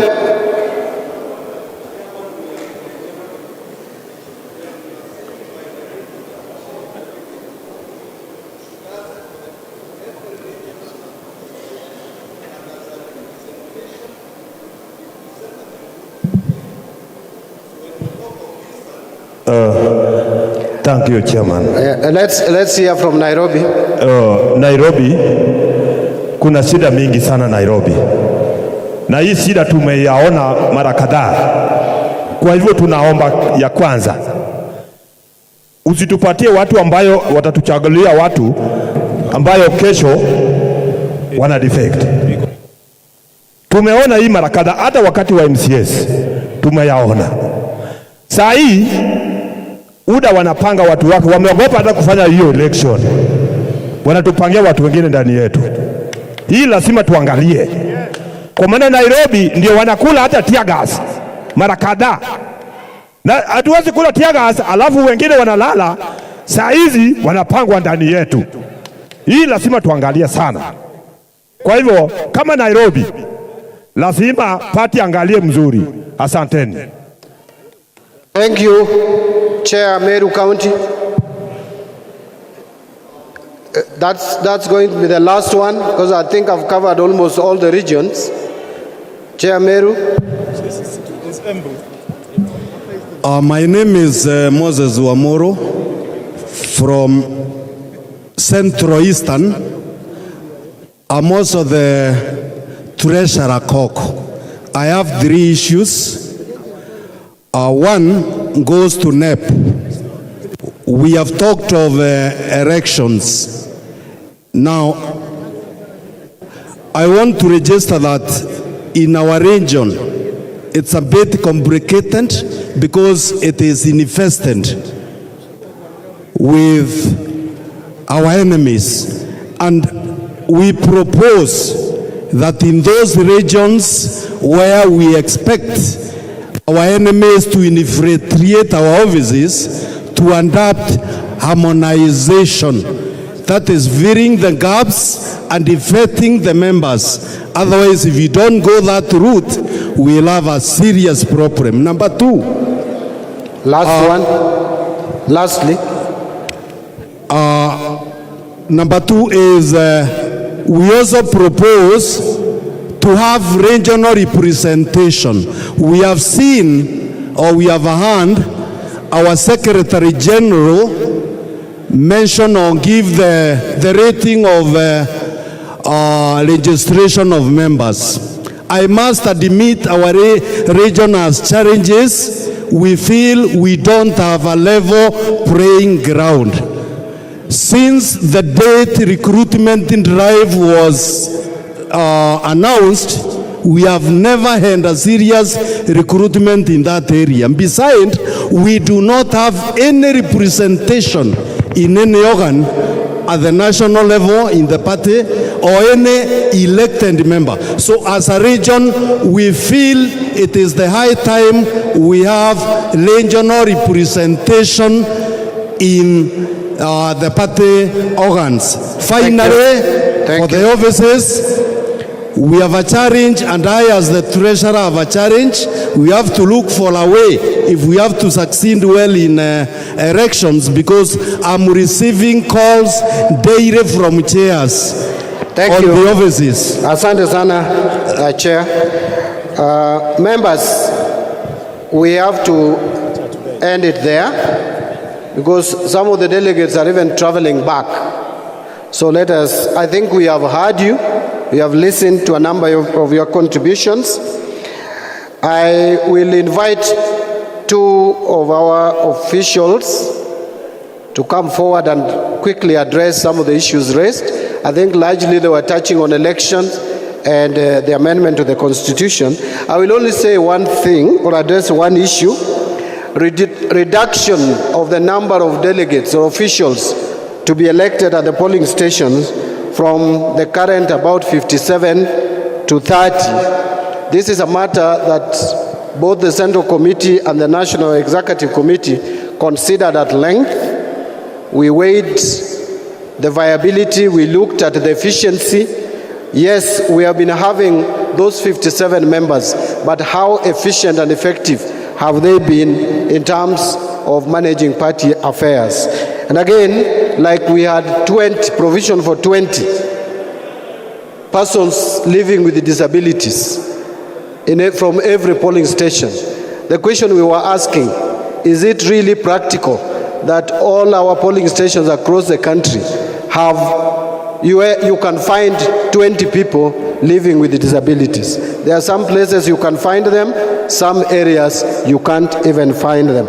So we agreed that it is important to reduce the number to manageable number, that is 30. It was not informed with any science. We just looked at the expediency, efficiency, and effectiveness in running party affairs at the grassroots. I want to invite first the chair of the elections board, or the acting chair of the elections board, because she has not been sworn in. She will be sworn in before the end of today. Madam Awita, and then Judy Pareno, be ready. I'll give you 3 minutes to respond to issues that are touching on elections.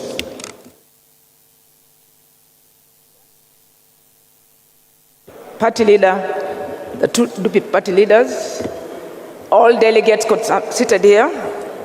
Now, I want to answer the question of the election concerned with Wajir. As we know very well, like in that area, you can either do consensus or direct elections. And again, your concern was that it was Ramadan. We know it very well, and we're sorry about that. We'll convert back as commissioners tomorrow, have a meeting, and then go back to the high authority to give us further information. Thank you.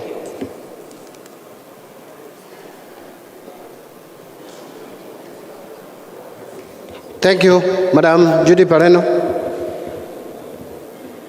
Thank you, Emily.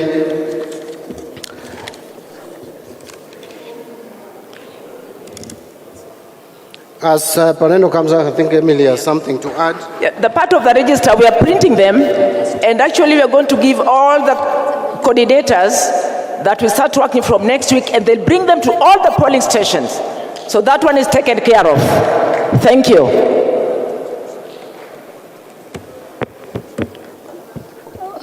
Party leader and honorable delegates, there were just two issues concerning the presentation by the legal committee, which one has been ably answered by the Honorable Mbadi, our chair, that we propose to reduce the delegates from 58 to 30 for purposes of management. And I would wish to add that from your own experience as members of this party, it is better we have 30 active, trusted, tried, committed members than to have a whole flood of, if we are going to have 20 youth, 20 women, 20 disability, and 20 mainstream, that was going to be around 78. It is safer to have those few who are tried and tested in this party. And as we move out for our grassroots elections, watch out for infiltration. Pick those 30, because in every polling station, in our stronghold, you know each other. So it will be easier to manage. So it's a matter of management.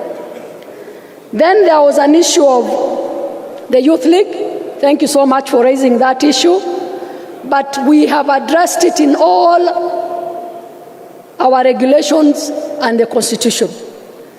In every polling station, you have 10 people for the Youth League. Just the youth. The youth are also not bad. In fact, there is a representative of the Youth League in the mainstream.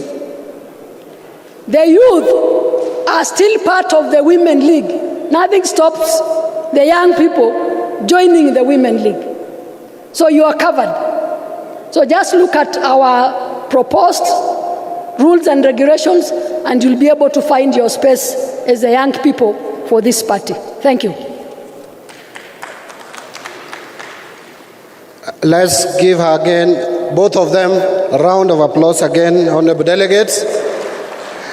Thank you very much, honorable delegates. At this juncture, we have just two quick assignments. We will do two things. Number one, we will now formally adopt the resolutions of the National Governing Council, after which we will proceed and swear in our National Elections Coordinating Committee, but that is once we adopt the resolutions of the National Governing Council.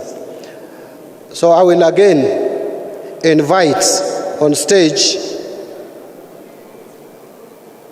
Sheikh Jumangao. What is this burning you? I'm giving you exception. We know this month is Ramadan month, and I don't want to be in your bad books. So just a minute to shake, and then we will come back to the SG. Thank you so much. Mimi yangu ni observation. Kila uchaguzi tunapiga kura Kenya nzima, halafu kura zinaletwa Bomas kama tallying center ya mwisho. na hapa ndio huibiwa kura. Na propose chama kifanye mikakati. Uchaguzi ujao, tallying station center iwe kwa county level. Kila county iwe na yake. Kura zikipigwa zinaenda kwa county tallying center ya county. Alafu sisi ODM tuwe na headquarter yetu ya kupokea hizo kura na wale jamana yao. Tuhesabu peke yetu, wahesabu peke yao, tuchanganye kura, mshindi ni baba, aitwe chama ni IBC atangaze.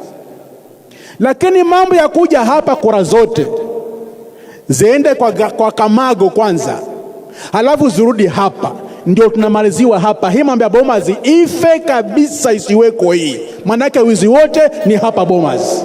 Thank you. Salamu alaikum. Asante. Sheikh, on that issue, at one point, I'll be inviting leadership of parliament, the two minority leaders, to make quick and short address. And at that point, Honorable Wandai, since you sat in Naduko, I will request you to also say something about electoral reforms, just briefly.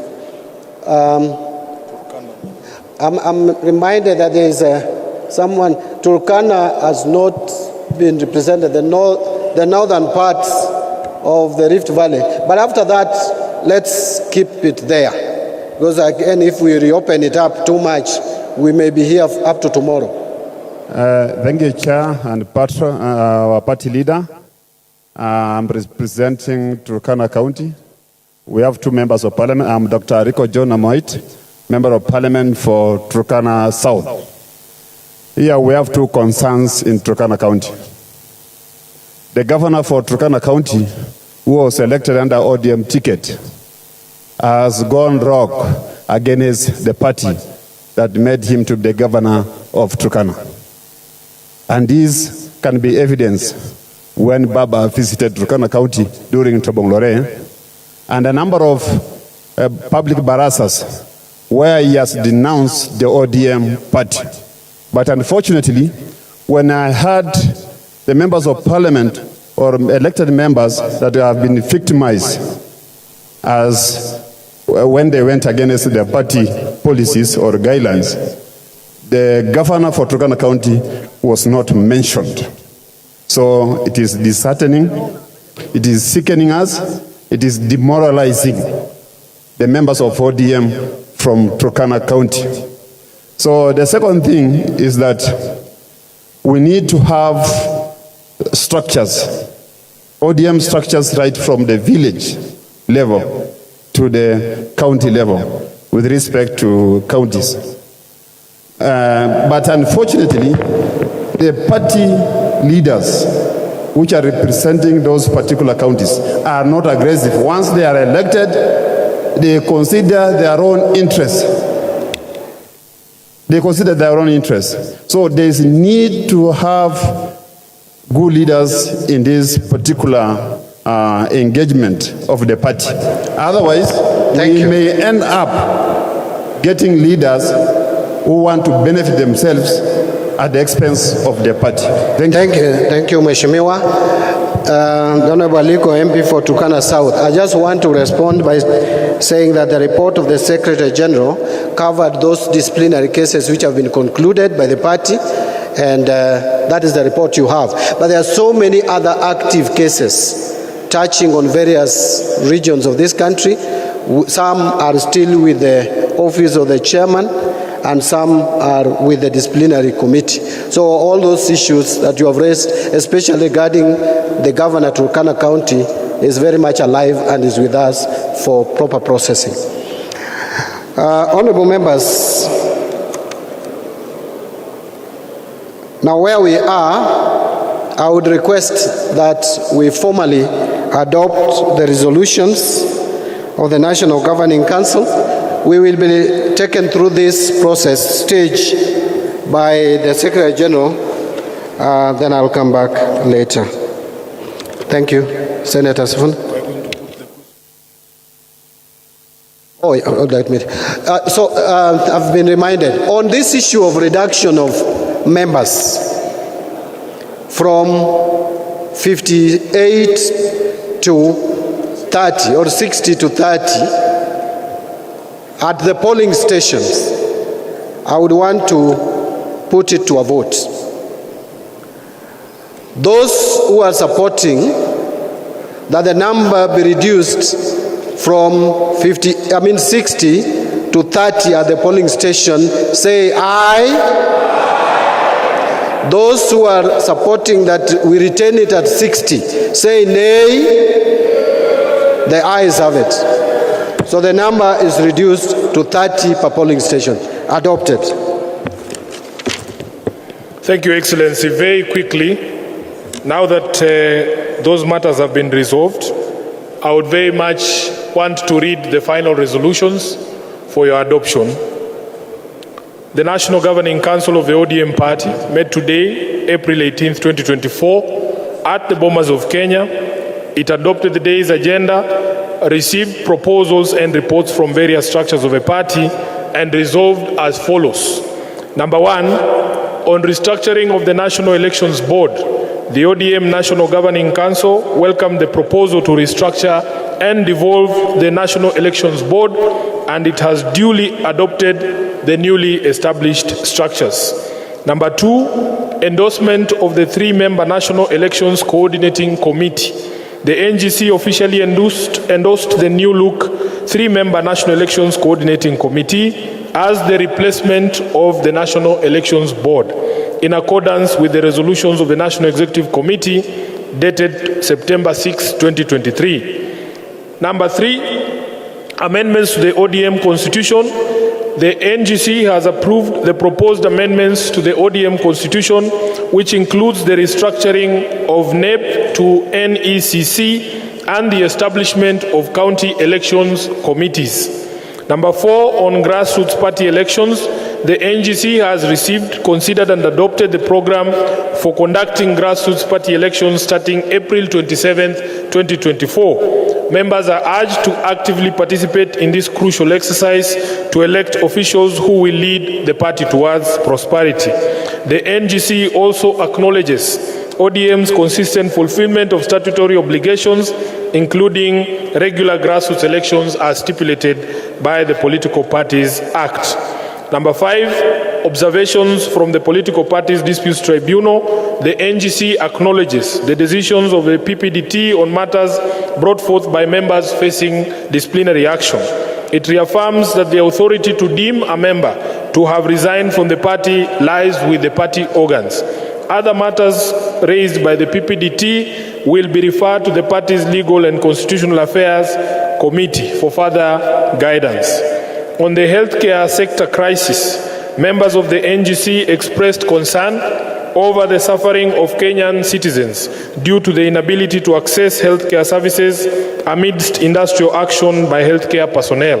The NGC condemns the government's high-handed approach towards peaceful striking and picketing by healthcare workers. It calls upon the government to immediately engage in dialogue with striking medics to facilitate a swift return to work arrangement. Number seven, on the education sector crisis, the NGC voiced indignation at the insensitivity displayed by the Kenya Kwanza regime towards the crisis in the education sector. This includes reductions and delays in the disbursement of capitation funds, inadequate staffing, and insufficient infrastructure at learning institutions. Number eight, endorsement of a party leader for AU Commission chairperson. The NGC has welcomed and officially endorsed the candidacy of the Honorable Raila Odinga, the party leader for the position of chairperson of the Africa Union Commission in the February 2025 elections. Honorable Raila Odinga's leadership qualities, experience, and Pan-Africanist vision are recognized as invaluable assets for fostering the growth of the African continent. The NGC calls upon party members and supporters to demonstrate sobriety and tolerance for the stability and progress of the party under his leadership. Number nine, filling of the vacant positions in the National Executive Committee. The NGC resolved to adopt the report of the National Executive Committee seeking to fill vacant positions in the National Executive Committee pending ratification by the National Delegates Convention. And finally, on harassment of elected leaders, the NGC has raised concern with the continued harassment of leaders by state agencies, including the incessant targeting of the party's deputy chairperson, the Honorable Simba Arati, governor of Kisii County, and others, including Mwangi wa Iria, former governor from, Muranga. Yes. We wish to remind this regime that Kenya is a multi-party democracy where citizens are allowed to express themselves and associate freely. Delegates, Your Excellency, those are the resolutions of this NDC, and I would like to now put the question that they be adopted. Will as many as of that opinion say aye? Oh, wait. I was getting way ahead of myself. Your Excellency, you know it's lunchtime. Now, can I get a proposer, please? Honorable Zamzam from Mombasa proposes. I, Zamzam Chimba Muhammad, I do propose. Thank you. I've been requested to get a seconder from this side.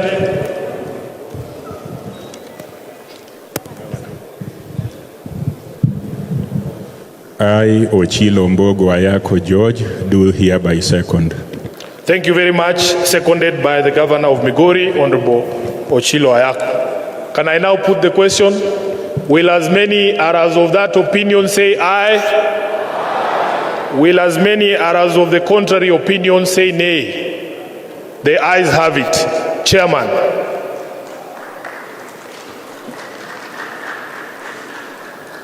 Makofi tena.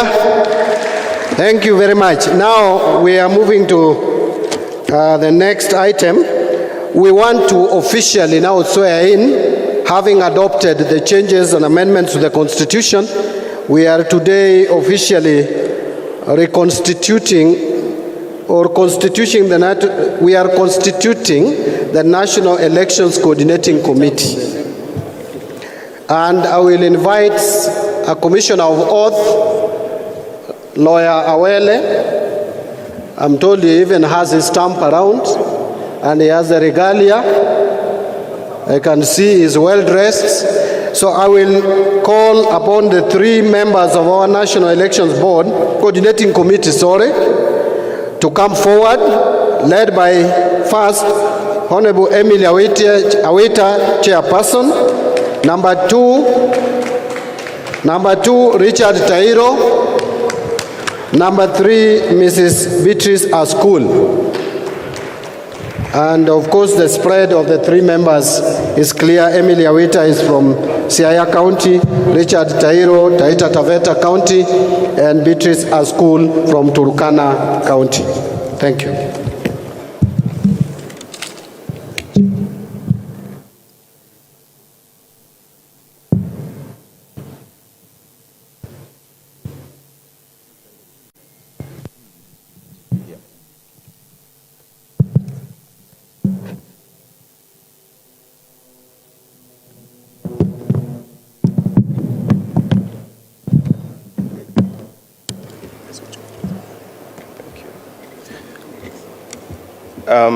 Your Excellencies, the party leader, the deputy party leaders, the delegates of the National Governing Council, all established protocols, allow me to be very concise today. My name is Jackson Awele. I'm an advocate of the High Court of Kenya, a notary public, and a commissioner for oaths.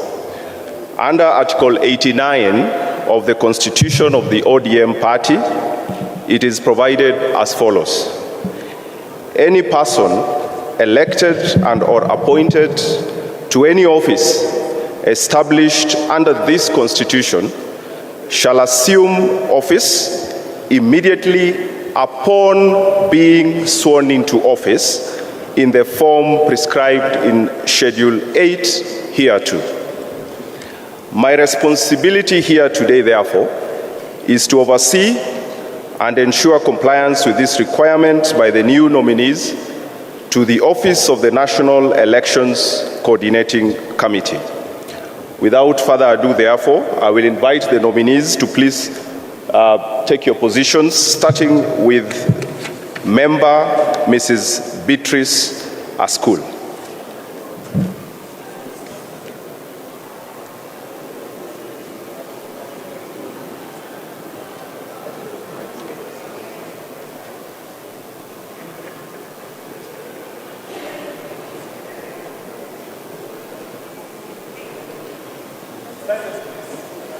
I, Beatrice Askul Moore, affirm by the Almighty God that I will be at all times uphold the values and the principles of the Orange Democratic Movement Party Constitution, the Constitution of Kenya, the rule of law and the administration of justice, and that without fear or favor, I will and truly discharge my duties as a member of the National Election Coordinating Committee of the Orange Democratic Movement Party. So help me God.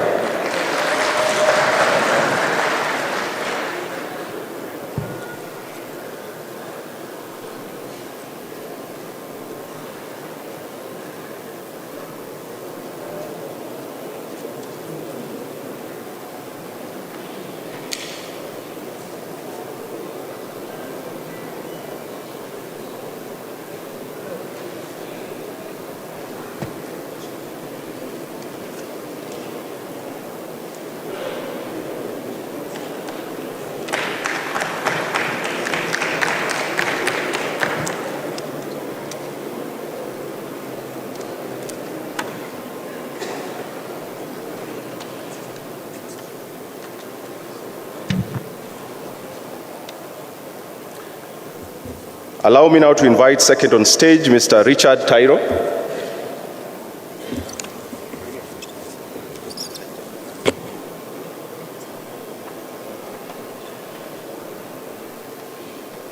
I, Richard Tairo, swear affirm by the Almighty God that I will at all times uphold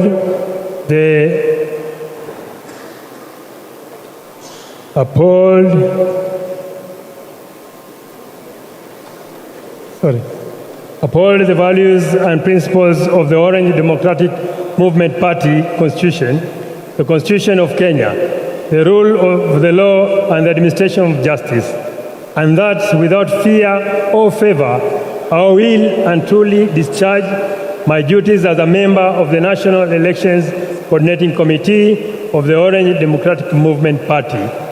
So help me God.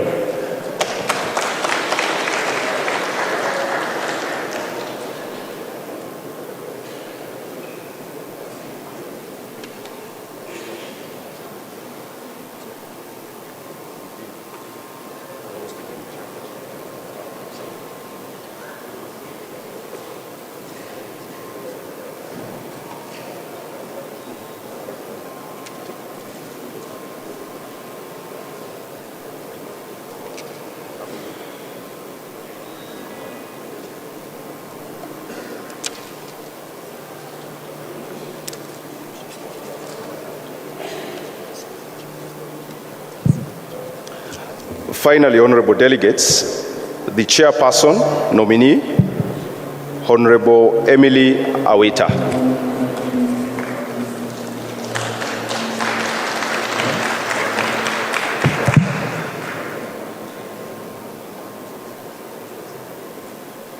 Yes. I, Emily Agnes Awita, swear, affirm by the Almighty God that I will at all times uphold the values and the principles of the Orange Democratic Movement Party Constitution, the Constitution of Kenya, rule of law and administration of justice, and that without fear or favor, I will and truly discharge my duties as a member of as a chairperson of the National Election Coordinating Committee of the Orange Democratic Movement. So help me God.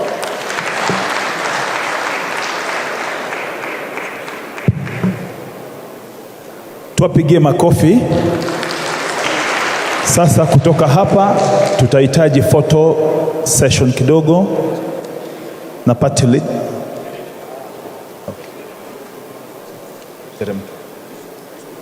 Yeah, tutapata fursa ya picha, the new members. Sasa hivi haitwi National Elections Board, wamesha kula kiapo, sasa ni National Elections Coordinating Committee. Kwa hivyo mwanze kuzoea mapema, sio? Asante sana. Kwa hivyo tusimame pale.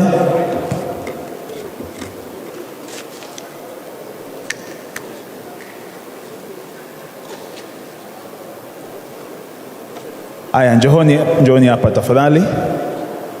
Picha na party leader, deputy party leaders. Party leader peke yake ya kwanza hiyo. Na tupige makofi tafadhali. Huu ni mwamko mpya, sio?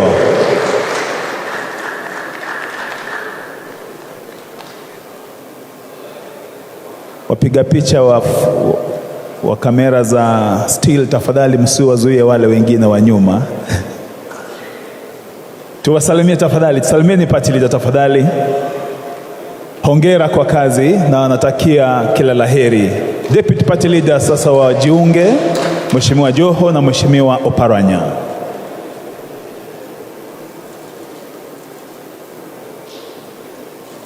Tuone tabasamu kidogo kwa sababu kazi iliyo mbele si rahisi, sio? SG na chairman tafadhali. Chairman Mheshimiwa John Badi na Secretary General Mheshimiwa Edwin Sifuna.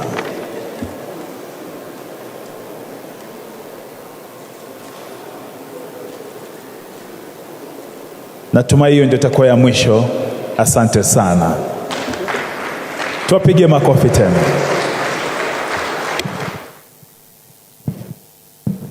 Now we have a properly constituted National Elections Coordinating Committee. Makofi tena. Members, as we move towards the end of today's occasion, today's event, we will have a 2 minutes interlude, entertainment from Kayamba, Africa, I think. So Italy, just strictly 2 minutes so that we can move to the final stage of our today's occasion. Kayamba tafadhali. Kayamba njooni, dakika 2 ili muweze kuwachangamsha delegates hawa, wameketi sana. Na ikikufurahisha wimbo huo tafadhali usisite kusimama kudance, sio? Asante.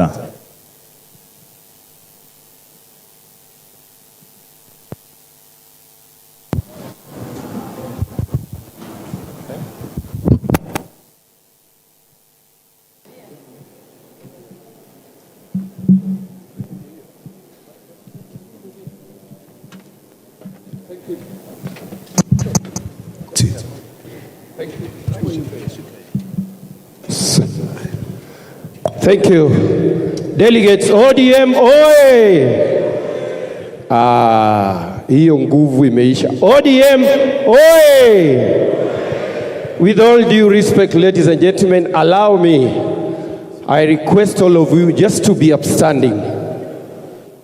We just dance this song together because we are all Kenyans. Si ni kweli? And whatever has happened here, imetoka kutoka Wajir, Mombasa, Nyanza, Central and everywhere. And all of us, sisi ni wake, twende kazi. And we sing together wale wanajua. Oh yes. Mahewa. Tushangilie Kenya, taifa letu tukufu, Kenya tunayoipenda daima. Tushangilie Kenya, taifa letu tukufu, Kenya tunayoipenda daima. Kenya yetu tunayoipenda daima. Twajivunia sana tukijiita wa Kenya, nchi yenye baraka daima. Twajivunia sana tukijiita wa Kenya, nchi yenye baraka daima. Kenya nchi yenye baraka daima. Kenya makao yetu ni nchi ya usalama, kamwe hatutaiacha daima. Kenya makao yetu ni nchi ya usalama, kamwe hatutaiacha daima. Hatutaiacha daima. Anayependa Kenya ni yule mwenye kupenda haki kwa watu wote daima. Anayependa Kenya ni yule mwenye kupenda haki kwa watu wote daima. Haki kwa watu wote daima. Ukipenda Kenya ujitenge na mambo yenye kuvunja amani daima. Ukipenda Kenya ujitenge na mambo yenye kuvunja amani daima. Matata Kenya daima. Hatutaki matata Kenya daima. Sasa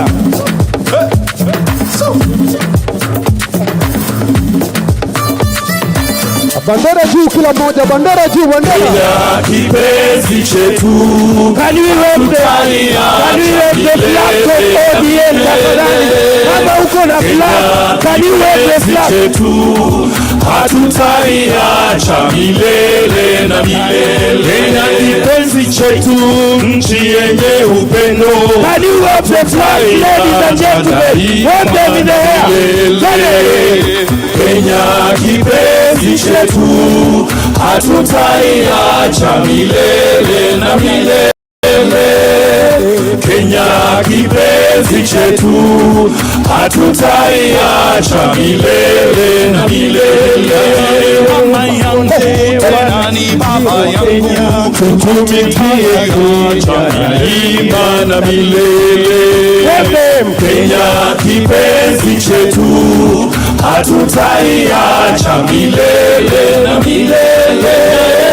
Kenya kipenzi chetu, hatutaiacha milele na milele. Wote wananchi wa Kenya, kutumikia Kenya daima na milele. Kenya kipenzi chetu, hatutaiacha milele na milele. Kenya kipenzi chetu, hatutaiacha milele na milele. Wapi gelegele ya ODM? Thank you.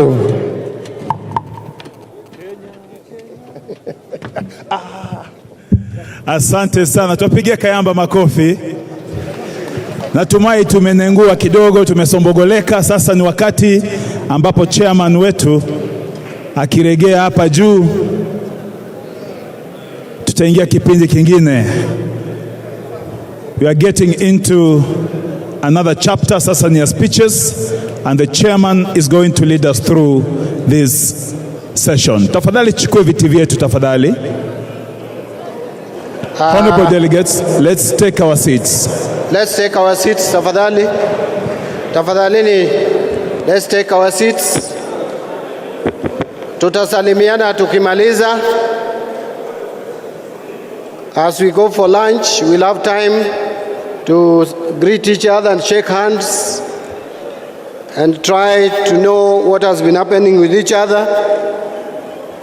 But for now, I'm giving you 30 seconds. We settle.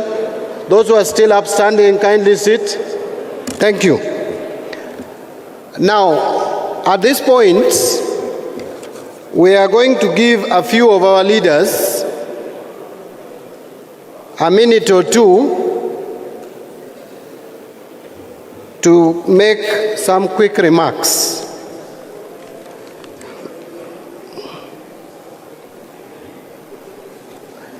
And I will restrict your contributions to 2 minutes. The leaders who will get opportunity to speak. to open for us would be none other than the chair of all county chairs and also the chair of Nairobi County, the MP for Makadara, the great Aladwa, who should have actually invited us here, welcomed us here officially, but is doing it at this point. Karibu Mheshimiwa. Asante sana. ODM. Asante, nashukuru Mwenyezi Mungu kwa siku ya leo. Vile mmesikia majina yangu ni hayo, nikiwakilisha wenyekiti ambao wako hapa. Your Excellency Party Leader Raila Odinga na wadogo wako wote na viongozi wa chama. Nataka kuchukua nafasi hii kwanza kuwakaribisha katika kaunti ya Nairobi, mjisikie mko nyumbani. Na kuonesha hivyo, ningetaka tu mjue wenyekiti wa kaunti wa Nairobi wako wenyekiti 17. Ningetaka pale popote wako wasimame tu. Wenyekiti wa chama katika kaunti ya Nairobi ndio hao ambao tunaongoza nao. Makofi kwao jamani. Nikitoka hapo, Your Excellency, tumefurahi vile chama imepeana nafasi ya wenyekiti wa branches ama kutoka constituencies kuwa katika fungangano hii. The 290 chairmen, kwa heshima kubwa na waomba msimame. 290 chairmen wa chama Kenya mzima. Nashukuru sana, ndio hao Your Excellency, na tumefurahi wamekuja karibu wote. Kaeni. Na tuko na wenyekiti wote wa county 47 Kenya mzima wako hapo, ni wana chairman wa counties. Asante sana.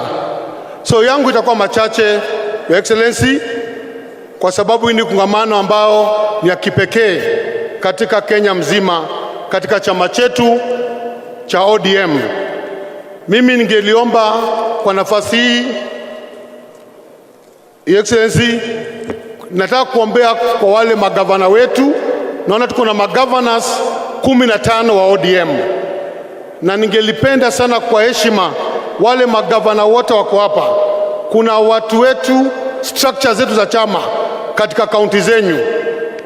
Tuko na chairman wa kaunti ya Kakamega ambaye pia ni gavana wa Kakamega. Tuko na chairperson wa Homa Bay, pia ni gavana wa Homa Bay. Hawa magavana mko hapa, kwa heshima saidieni structure zetu za chama popote muko, kwa sababu machairman wetu wanahangaika sana, wengine wao wana makazi kule mashinani. Jaribu muwasaidie, kwa sababu mko wengi, muwateue at least wawe na kitu katika mfuko ya kurudi nyumbani kama wenyekiti. Vile vile wabunge wetu, mimi nikiwa ndani na MCAs, tusaidie structure za chama yetu.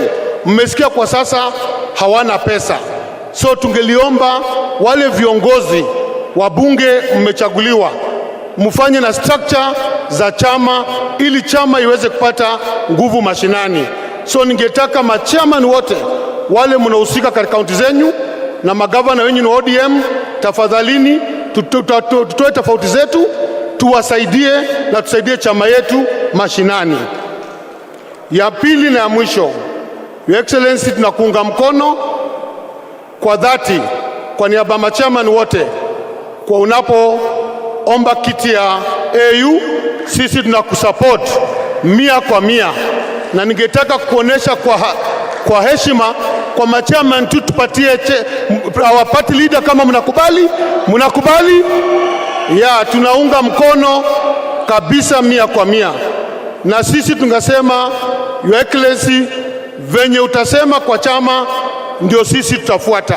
Sisi hatuna ugomvi, tunaamini chama yetu, tunakuheshimu na tunakupenda. Yoyote utasema ndio sisi tutafuata. Ya mwisho ningetaka kusema kwamba hawa machairman maofisa zao, kwa sababu tumeitisha grassroots election, ningetaka ED ufacilitate haraka walipiwe maofficers na zile vitu zogodogo wawe wamaliza wakielekea kwa uchaguzi. Na kwa heshima hiyo nataka kurudishia ED. Asanti Secretary General, asanti Bwana Sifuna, na chairman wetu kwa kufacilitate kwa WhatsApp zetu na kuchangia kuona mwelekeo ya chama. Asanteni, wacha tuunge baba mkono na tuunge chama chetu mkono. Mungu awabariki. Asante sana Super Chairman, the Honorable Aladwa. The next speaker, I'll give you just 1 minute on behalf of NEC, Organizing Secretary Abdisalan. 1 minute, Mheshimiwa.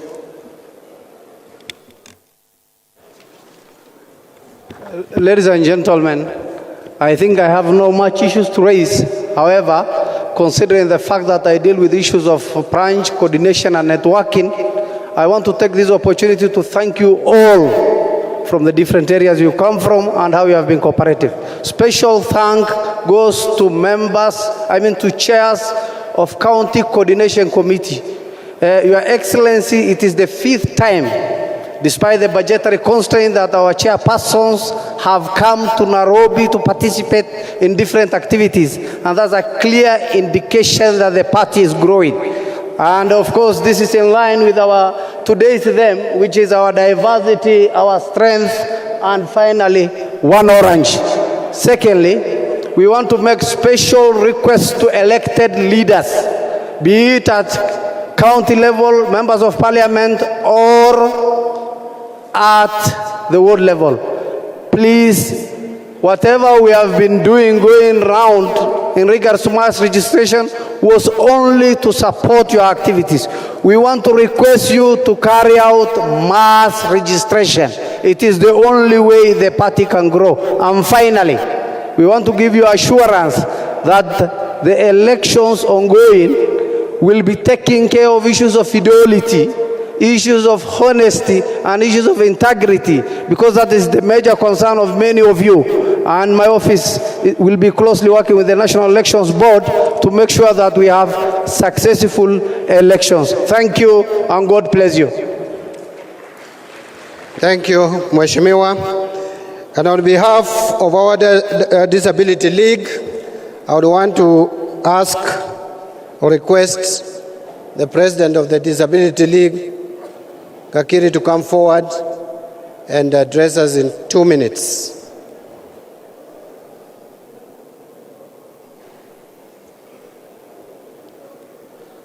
You can use this mic. Come and use this mic. You can use this mic as you.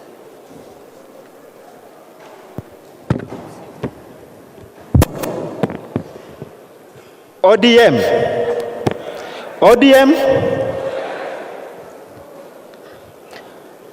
Have we all eaten chungwa in the morning? Did we take orange in the morning?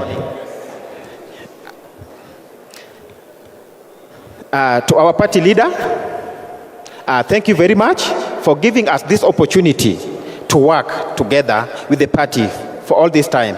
From 2016 up to now, that's the time we came up with the Disability League, and a lot has been done. And the work has been going on so far very well. I'm so happy to report today that last year, in the month of December, we won an award, Best Inclusive Party within the political parties. ODM is the best political party which has taken care of persons with disability. We had the award. And that is really, I would like to congratulate each and every one, the delegates, for the good work at the grassroots level. And also, I would like to recognize our team of persons with disability who are here, who have come to participate with us in this occasion. Can you wave to the delegates? And I would like also to inform our party leader. We are the most active people at the National Assembly and at the Senate. We have a disability bill. We've also come with different bills touching on disability issues. And I have a special recognition to one of our members, Michael Ashura, who won a Global Ford Foundation. She won, and there were only 2 people in Kenya who got that recognition, who got that award. And moving forward, we hope to get more of this. Last year we had election, and we would like to report that 22 persons with disability were nominated and elected at the national level and at the county level. We have those 22 persons with disability, so it's like we are really encouraging more numbers to be included.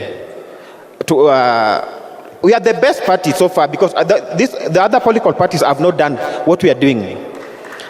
I would like to ask our delegates, please, when you go back to the grassroots, please work together with the persons with disability, involve them in all the whatever you are doing at the grassroots. Make sure they are part and parcel of this structure of ODM as our party. To our governors, please, give us the opportunity, give us jobs, employ us. Persons with disability, we are voters. Some of us might miss the opportunity to get engagement, official employment, but please, use us. Give us the opportunity. Use persons with disability. We can as well work as the ordinary people so that we can become part and parcel of the society. With that, to our party leader, my sincere gratitude from today onwards. If you go to AU, if you succeed to AU, please remember us and make sure AU is also inclusive. Persons with disability are part and parcel of AU and also champion our issues and also to the world. Thank you very much for this opportunity. My name is Nixon Kakere, ODM Disability League. Makofi tena. Thank you, President of our Disability League. And now let me invite John Ketora on behalf of the Youth League. 2 minutes, strictly. Let's welcome him with a round of applause as he comes.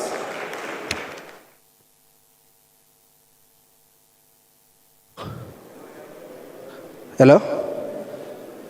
Your Excellency, the Enigma, Baba, our party leader, our DPLs, and honorable delegates. ODM. ODM.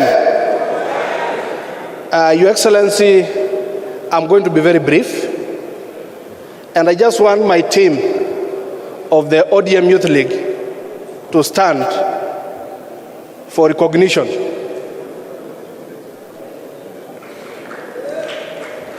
Hiyo ndio jeshi ya Baba. We are 20 at NGC.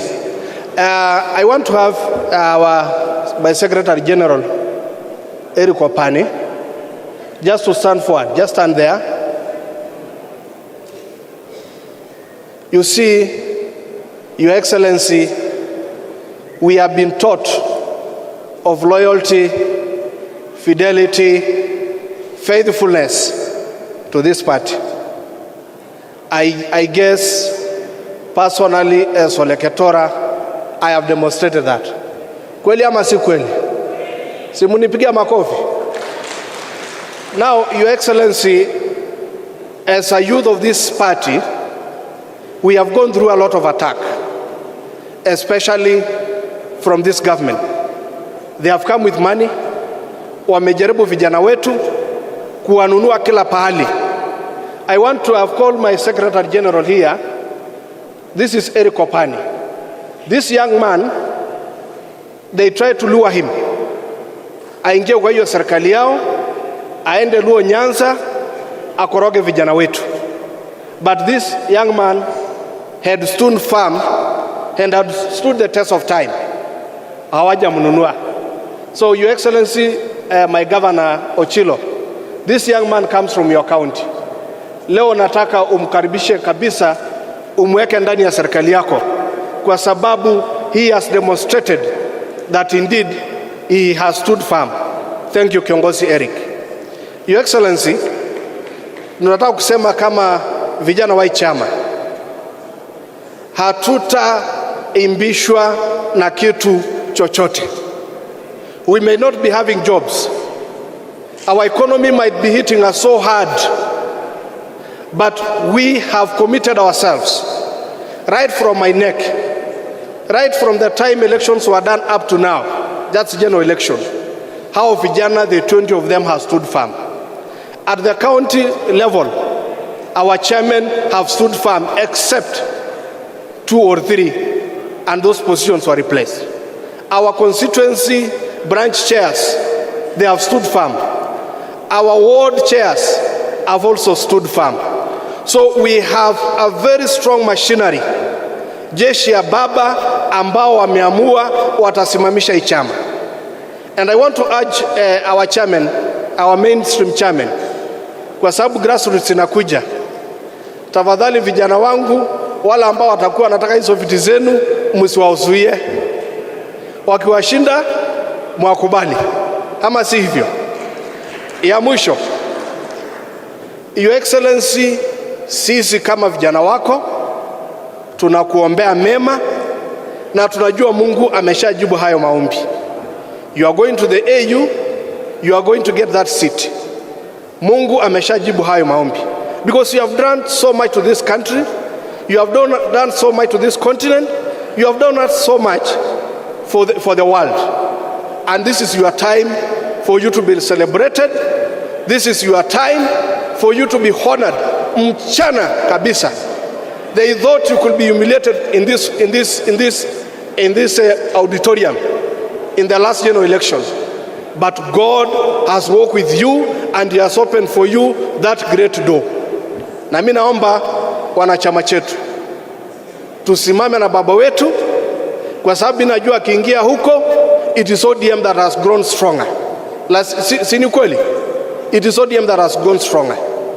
We will follow your instruction, just like what Mheshimiwa Ladwa said. We are not going to waver. Sisi hatuwezi mbishwa na kitu chochote. We have stood the test of time. We will follow what Baba will say. Asanteni sana, Mungu abariki. Our SG forgot to mention that we had lost our Siaya youth leader, Agri Okoth. Please note that one also in our record. Asanteni sana, Mungu abariki. Another round of applause to our youth league leader. Now, the president of the Women League has proposed that the Honorable Jael Omnyang'oli from Kakamega County speaks on behalf of the Women League. Your Excellencies, thank you very much. ODM Women League does mentorship. A young woman from the grassroots is speaking to us. Thank you. Thank you. Our deputy, our party leader, Honorable Raila Odinga, our Excellencies, and all established protocol. My name is Honorable Jael Omnyang'oli from the great county of Kakamega. I am a member of the Women League ODM. I am here to represent the Women League. And one of the things that I will bring here, Your Excellency, is the role that the women build within the party. And more so the grassroots role that women build within the ODM party. As a Women League, we are asking for strengthening of our structure and also bringing the training and initiatives to the grassroots for women to develop and lead in political party. I want to thank the Women League team because a number of grassroots women have been selected and they went to India for training.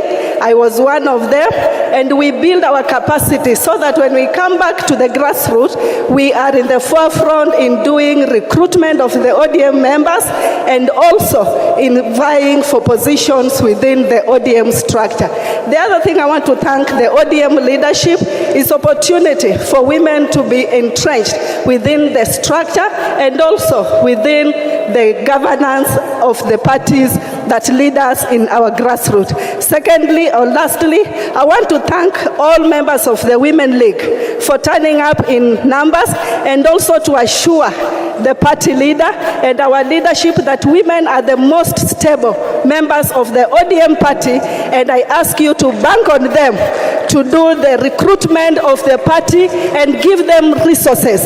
Lastly, I want to ask all the women that are here that it is time right now, not just to go for the Women League position, but also the mainstream position as we have been mentored by our president.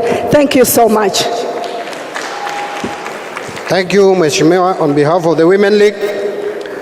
Now, on behalf of all county assemblies, allow me to invite the Speaker of the Kilifi County, the Honorable Teddy Mwambire, to speak on their behalf. Round of applause, tafadhali makofi. Our party leader, Baba Raila Odinga, naibu vinara wa chama, viongozi wote wa chama na delegates, hamjambo? ODM! ODM! Naomba leader of majorities and leader of minorities wasimame kutoka county assemblies, please, so that we can recognize you. Oh, thank you very much. Speakers, please. Asante sana, asante sana. Baba, mimi sitakuwa na mengi. Waliotangulia wameongea mengi zaidi. Mimi yangu nitakuwa ni kuhusu mapenzi na uaminifu kwa chama. Na baba, kuhusu masuala haya ni kwamba ninaomba wale wenzetu ambao tuko katika mabunge ya gatuzi, tumesikia kwamba tuko na matatizo ya pesa katika chama. Hivyo basi ni kumaanisha ofisi zetu wale ambao ziko wazi, ni kumaanisha kuna watu wamejitolea kulipia zile ofisi ndio chama kiweze kuenda mbele. Na baba, kama tumechunguza toka tuchaguliwe, bwana SG, utagundua kwamba katika hafla zote ambazo zinafanyika hapa Kenya, ukipatia nafasi hususan wale ndugu zetu na dada zetu ambao wamekuwa nominated wajitambulishe, utapata wanajitambulisha lakini wanasahau kutaja chama. Ni kumaanisha mapenzi yanapungua na hawana fadhila. Kwa hivyo kuanzia leo, kama umepatiwa fursa ujitambulisha na wewe you are nominated, it is good you mention that you are ODM nominated MCA. Ni kumaanisha una mapenzi kwa chama. Pili, katika katiba yetu ya chama, baba, inaonyesha kwamba ward ni sub branch. Naomba wale MCAs wote, kama umechaguliwa na chama cha ODM, tafadhali kuwa na ofisi katika ile ward ili chama chetu kionekane pale. Kufunguliwa ofisi ya chama na huo unalipia ile ofisi ya chama, kuonyesha mapenzi na chama chetu kiweze kushamiri vizuri zaidi. Kwa hivyo tukifanya hivyo, tutakuwa tunasaidiana kusambaza chama na itakuwa rahisi kupeleka masuala ya chama kule chini. Ingawaje sikuambiwa niongee kuhusu wajumbe, lakini pia tunaomba kama MCAs wamefungua zile sub branch offices na they are running them, please let the MPs also open the branch offices so that our party can have offices across the nation. Thank you very much. May God bless you. Thank you, Speaker, the Honorable Teddy Mwambire. And now on behalf of the National Assembly, I would like to invite the Minority Leader in the National Assembly, the Honorable P.O. Andai, to come forward and make some short, quick remarks. Your party leader, all protocol observed. ODM. Let me start by inviting all the members of the National Assembly to be upstanding for Baba to acknowledge you. Asanteni san. Ketini. Baba, on behalf of the National Assembly, I just wish to report. I wish to report to this National Governing Council meeting that the parliamentary group of the ODM party in the National Assembly remains steadfast and continues to undertake its oversight role, despite the fact that we are dealing with an increasingly intransigent regime. Secondly, Baba, we have continued to maintain a critical mass amongst ourselves that is able to keep this government on its toes, despite the fact that they have tried many times to scavenge on our membership. You know, we are dealing with people who don't believe in multipartyism. They are people who, given a chance, would easily take this country back to the single-party state. And therefore, I want to thank my colleagues, members of the National Assembly, for remaining steadfast. I was earlier on asked to say something about NADCO. In 1 minute, I want to say this, fellow delegates. Since I was the deputy delegation leader of the Azimio team at the NADCO talks, I am happy to report that in totality, when everything else is looked at in full context, as a coalition, as a party, we have been able to make very, very clear gains through the NADCO process.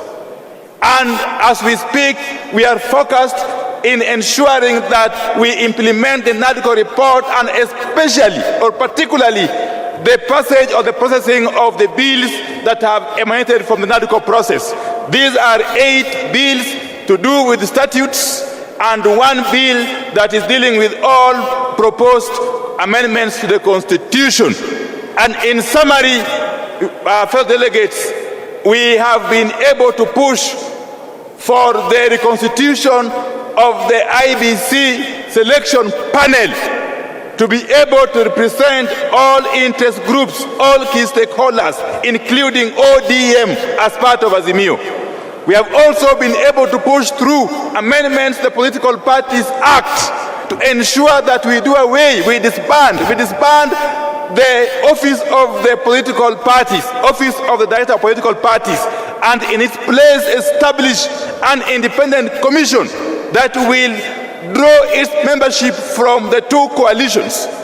And thirdly, we have been able to push for an enhancement in the allocation of revenues or resources to our county governments, from the minimum 15% currently to a minimum of 20%. I could go on and on and on, but just to affirm the fact that we have been able to make very significant gains. With those very many remarks, honourable delegates, thank you and may God bless you. Another round of applause to the Minority Leader in the National Assembly. Honourable delegates,